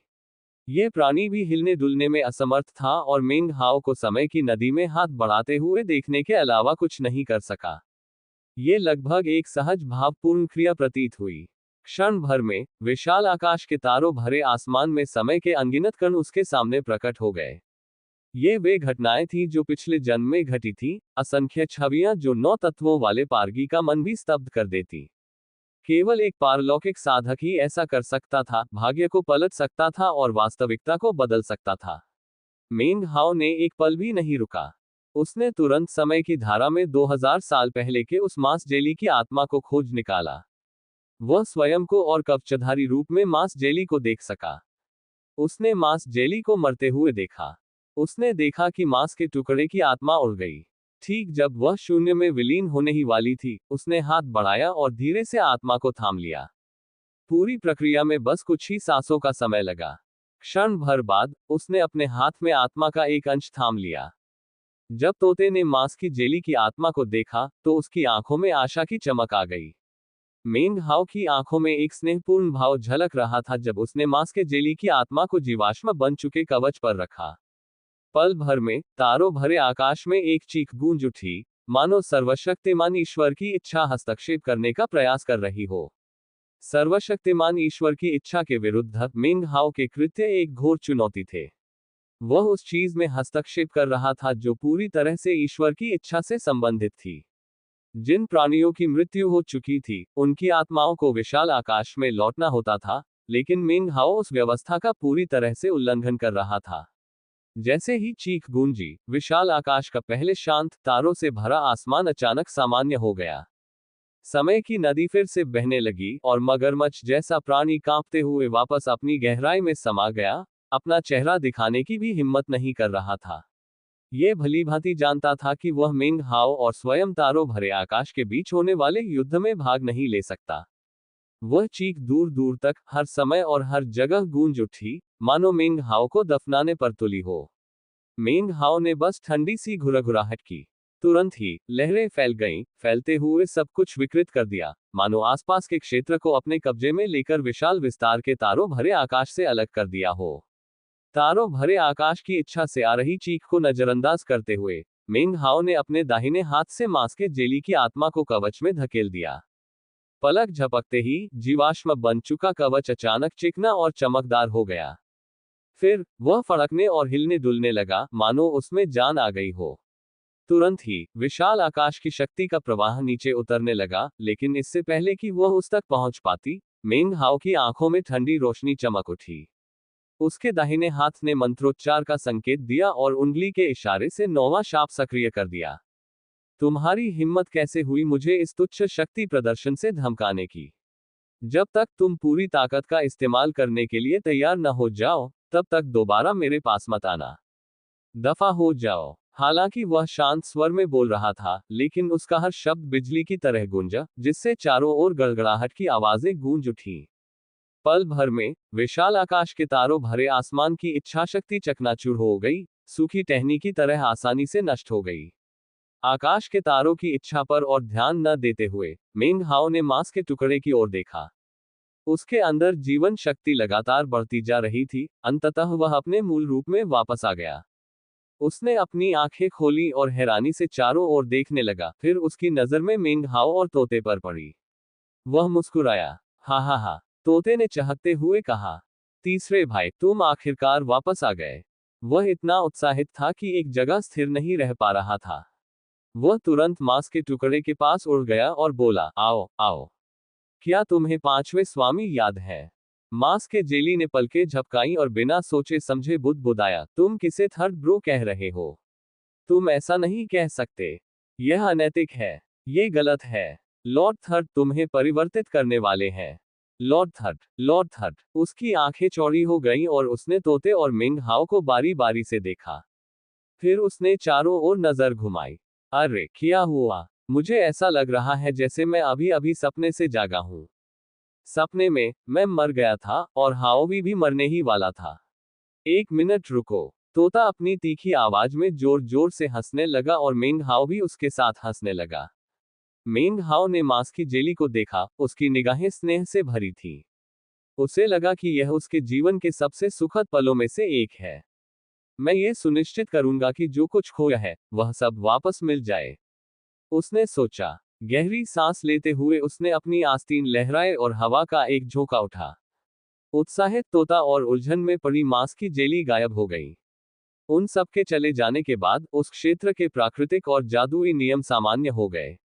विशाल आकाश की शक्ति एक धुंधली आकृति में सिमट गई, जो वहां अकेली मंडरा रही थी, उसी दिशा में देख रही थी जहां से मेंग हाओ अभी अभी गायब हुआ था। उसकी आंखों में मारने की तीव्र इच्छा झलक रही थी।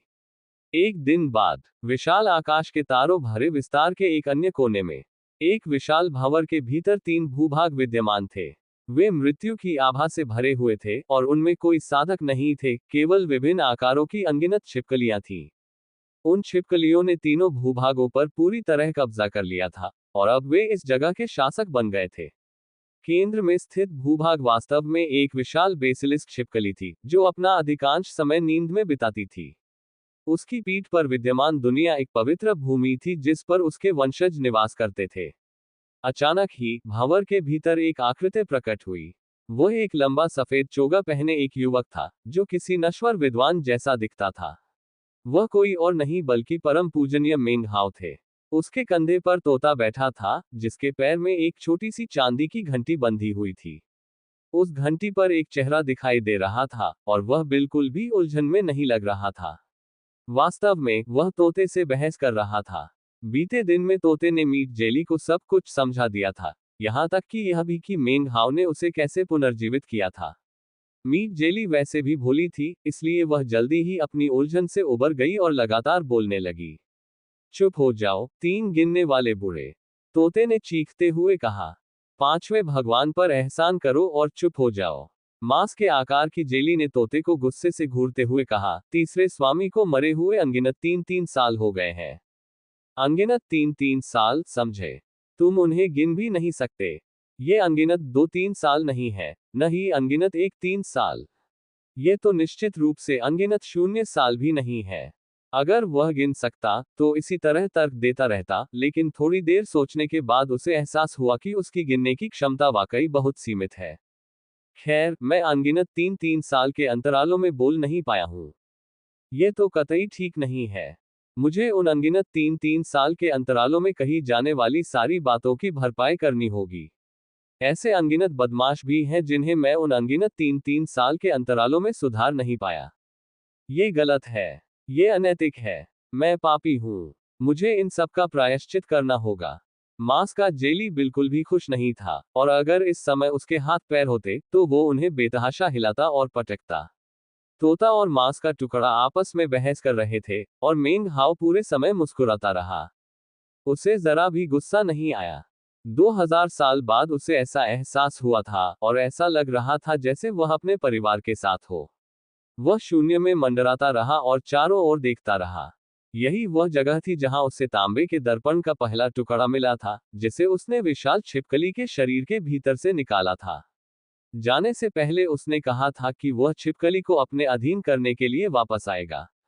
उस समय उस बूढ़ी छिपकली ने मन ही मन उसकी बातों का उपहास किया था, और फिर भी मेंग हाओ यहां मौजूद था। मुस्कुराते हुए मेंग हाओ ने कहा, अरे छिपकली, एक पुराना दोस्त मिलने आया है, तुम अभी तक बाहर क्यों नहीं आई? उसकी आवाज भंवर में मौजूद तीनों लोगों में गूंज उठी, जिससे सभी छिपकलियां अचानक अकड़ गईं। उसी समय मध्य भूभाग से एक भयंकर दहाड़ गूंजी। जैसे ही विशालकाय बेसिलिस्क छिपकली ने अपना सिर उठाया, पूरी धरती हिलने लगी। उसने गुस्से से मेंग हाओ को घूरा और उसके भीतर से तीव्र ऊर्जा का विस्फोट हुआ। धिक्कार है, तू छोटा बदमाश, तेरी हिम्मत कैसे हुई मेरे सामने अपना चेहरा दिखाने की? रुको, क्या? मेंग हाओ को देखते ही विशाल छिपकली की पहली प्रतिक्रिया गुस्से से दहाड़ने की थी। हालांकि इससे पहले कि वह अपनी बात पूरी कर पाती, उसकी आंखें अविश्वास से चौड़ी हो गईं। फिर वह हौंफने लगी। मेंग हाओ ने जरा भी दबाव नहीं डाला था, लेकिन जैसे ही उस बूढ़ी छिपकली को उसकी आभा का आभास हुआ, उसे समझ आ गया कि कुछ गड़बड़ है। उसे घूरते हुए वह कांपने लगी। हालांकि उसने पहले कभी किसी अलौकिक साधक का सामना नहीं किया था, फिर भी वह तुरंत समझ गई कि मेंग हाओ कैसा है। उसे महसूस हुआ कि मेंग हाओ की एक नजर ही उसे पूरी तरह से नष्ट कर सकती है। उद्धरण चिन्ह डॉट डॉट डॉट ट्रांससेंडर। बूढ़ी छिपकली का दिमाग मानो उलट पलट रहा था। अभी तुमने मुझे क्या कहा? मेंग हाओ ने शांत भाव से पूछा। बूढ़ी छिपकली कांप उठी, और उसकी आंखें एक पल के लिए इधर उधर घूमती रहीं, फिर उसने विस्मय और श्रद्धा की दृष्टि से मेंग हाओ की ओर देखा। सच्चा प्रतिभाशाली ऐसा व्यक्ति जो 100 वर्षों में एक बार ही देखने को मिलता है। स्वर्ग ने मुझ पर कृपा दृष्टि डाली है, वरना मुझ जैसे साधारण से व्यक्ति को ऐसे चुने हुए व्यक्ति को देखने का सौभाग्य कभी नहीं मिलता। छिपकली के चेहरे पर कृतज्ञता का भाव प्रकट हुआ, और उसके शब्द गूंजते ही उसने सम्मानपूर्वक अपना सिर झुका लिया। हे परम पूज्य, आपका बहुत बहुत धन्यवाद। आपको दर्शन का अवसर मिलना ही मेरे जीवन को सार्थक बना देता है। इतना ही नहीं, मैंने आपको 2 बार देखा है। हे परम पूज्य, उस समय मुझे यह आभास हो गया था कि आप साधारण से कहीं अधिक असाधारण हैं। हे परम पूज्य, आपकी दृष्टि चील या भेड़िए की दृष्टि के समान है। उस समय आपका आभास किसी वीर योद्धा के समान था, जो अजगर या बाघ की तरह आगे बढ़ रहा था। आप एक निडर और सम्मानित योद्धा प्रतीत होते थे, जो सतर्कतापूर्वक गश्त करते हुए अपनी तलवार को थामे रहते थे। मेंग हाओ ने तिरछी मुस्कान के साथ छिपकली को देखा। चापलूसी पर किसी की प्रतिक्रिया देखकर उसकी सच्ची भावनाओं को समझना मेंग हाओ की एक बचकानी चाल थी, जिसमें वह बहुत पहले ही माहिर हो चुका था। हालांकि उसे थोड़ा आश्चर्य हुआ कि बूढ़ी छिपकली इस तरह से बात करेगी, लेकिन उसने इसे सहजता से लिया। हालांकि तोते और मांस की जेली ने पूरी तरह से तिरस्कार भरी निगाहों से देखा। बदतमीज, तोते ने फुफकारते हुए कहा। बेशर्म, मांस के जेली ने ठंडी सी आवाज में कहा, उसकी आंखों में तिरस्कार की चमक थी। वह बूढ़ी छिपकली 9 तत्वों के चरम पर थी, इसलिए उसके पास मेंग हाओ से ऐसे शब्द बोलने के अलावा कोई चारा नहीं था जो उसे वास्तव में घृणित लगते थे। हालांकि उसका स्वभाव अभी भी वैसा ही था, इसलिए तोते और मांस के टुकड़े की प्रतिक्रियाओं ने उसे पहले से भी अधिक अपमानित महसूस कराया। उसने तुरंत तोते और मांस के टुकड़े की ओर घूर कर देखा, उसकी आंखों में भयंकर चमक थी। तो फिर यहाँ क्या है? तोते ने छिपकली को देखते हुए उत्साह से अपने पंख फड़फड़ाते हुए कहा। पीछे नहीं हटोगे? आओ आओ, तीसरे भाई, हमें इस बूढ़े बदमाश से कुछ बात करनी है। देखते हैं अभी बोलते समय इसने कितनी गलतियां की। घंटी के अपने सामान्य मांस के जेली जैसे आकार में बदलते ही एक चटकने की आवाज सुनाई दी। उसने बूढ़ी छिपकली की ओर देखा और बड़े ही ज्ञानवर्धक स्वर में बोलने लगा, मैं यहाँ उपदेश नहीं देने वाला, लेकिन सुनो, तुम्हें हर काम पूरी लगन से करना चाहिए। यहाँ तक कि जब तुम चापलूसी कर रहे हो तब भी उसे पूरी लगन से करो। केवल लगन से करने पर ही तुम उसे अच्छे से कर सकते हो। तुम्हें चापलूसी ऐसे करनी चाहिए जैसे साधना कर रहे हो। यही सही तरीका है जिससे तुम किसी काम को पूरी तरह से कर सकते हो। अरे, ये सब मुझे 3 साल पहले की एक घटना की याद दिलाता है। वह एक सुहाना बसंत का दिन था जब मांस का जेली भावुक होकर बोलता रहा। लेकिन इससे पहले कि वह कुछ और कह पाता, तोते ने उसे अपने पंख से मार दिया। जल्दी करो और मुद्दे पर आओ। एक तरफ खड़ा मेंग हाओ मजे से ये सब देख रहा था।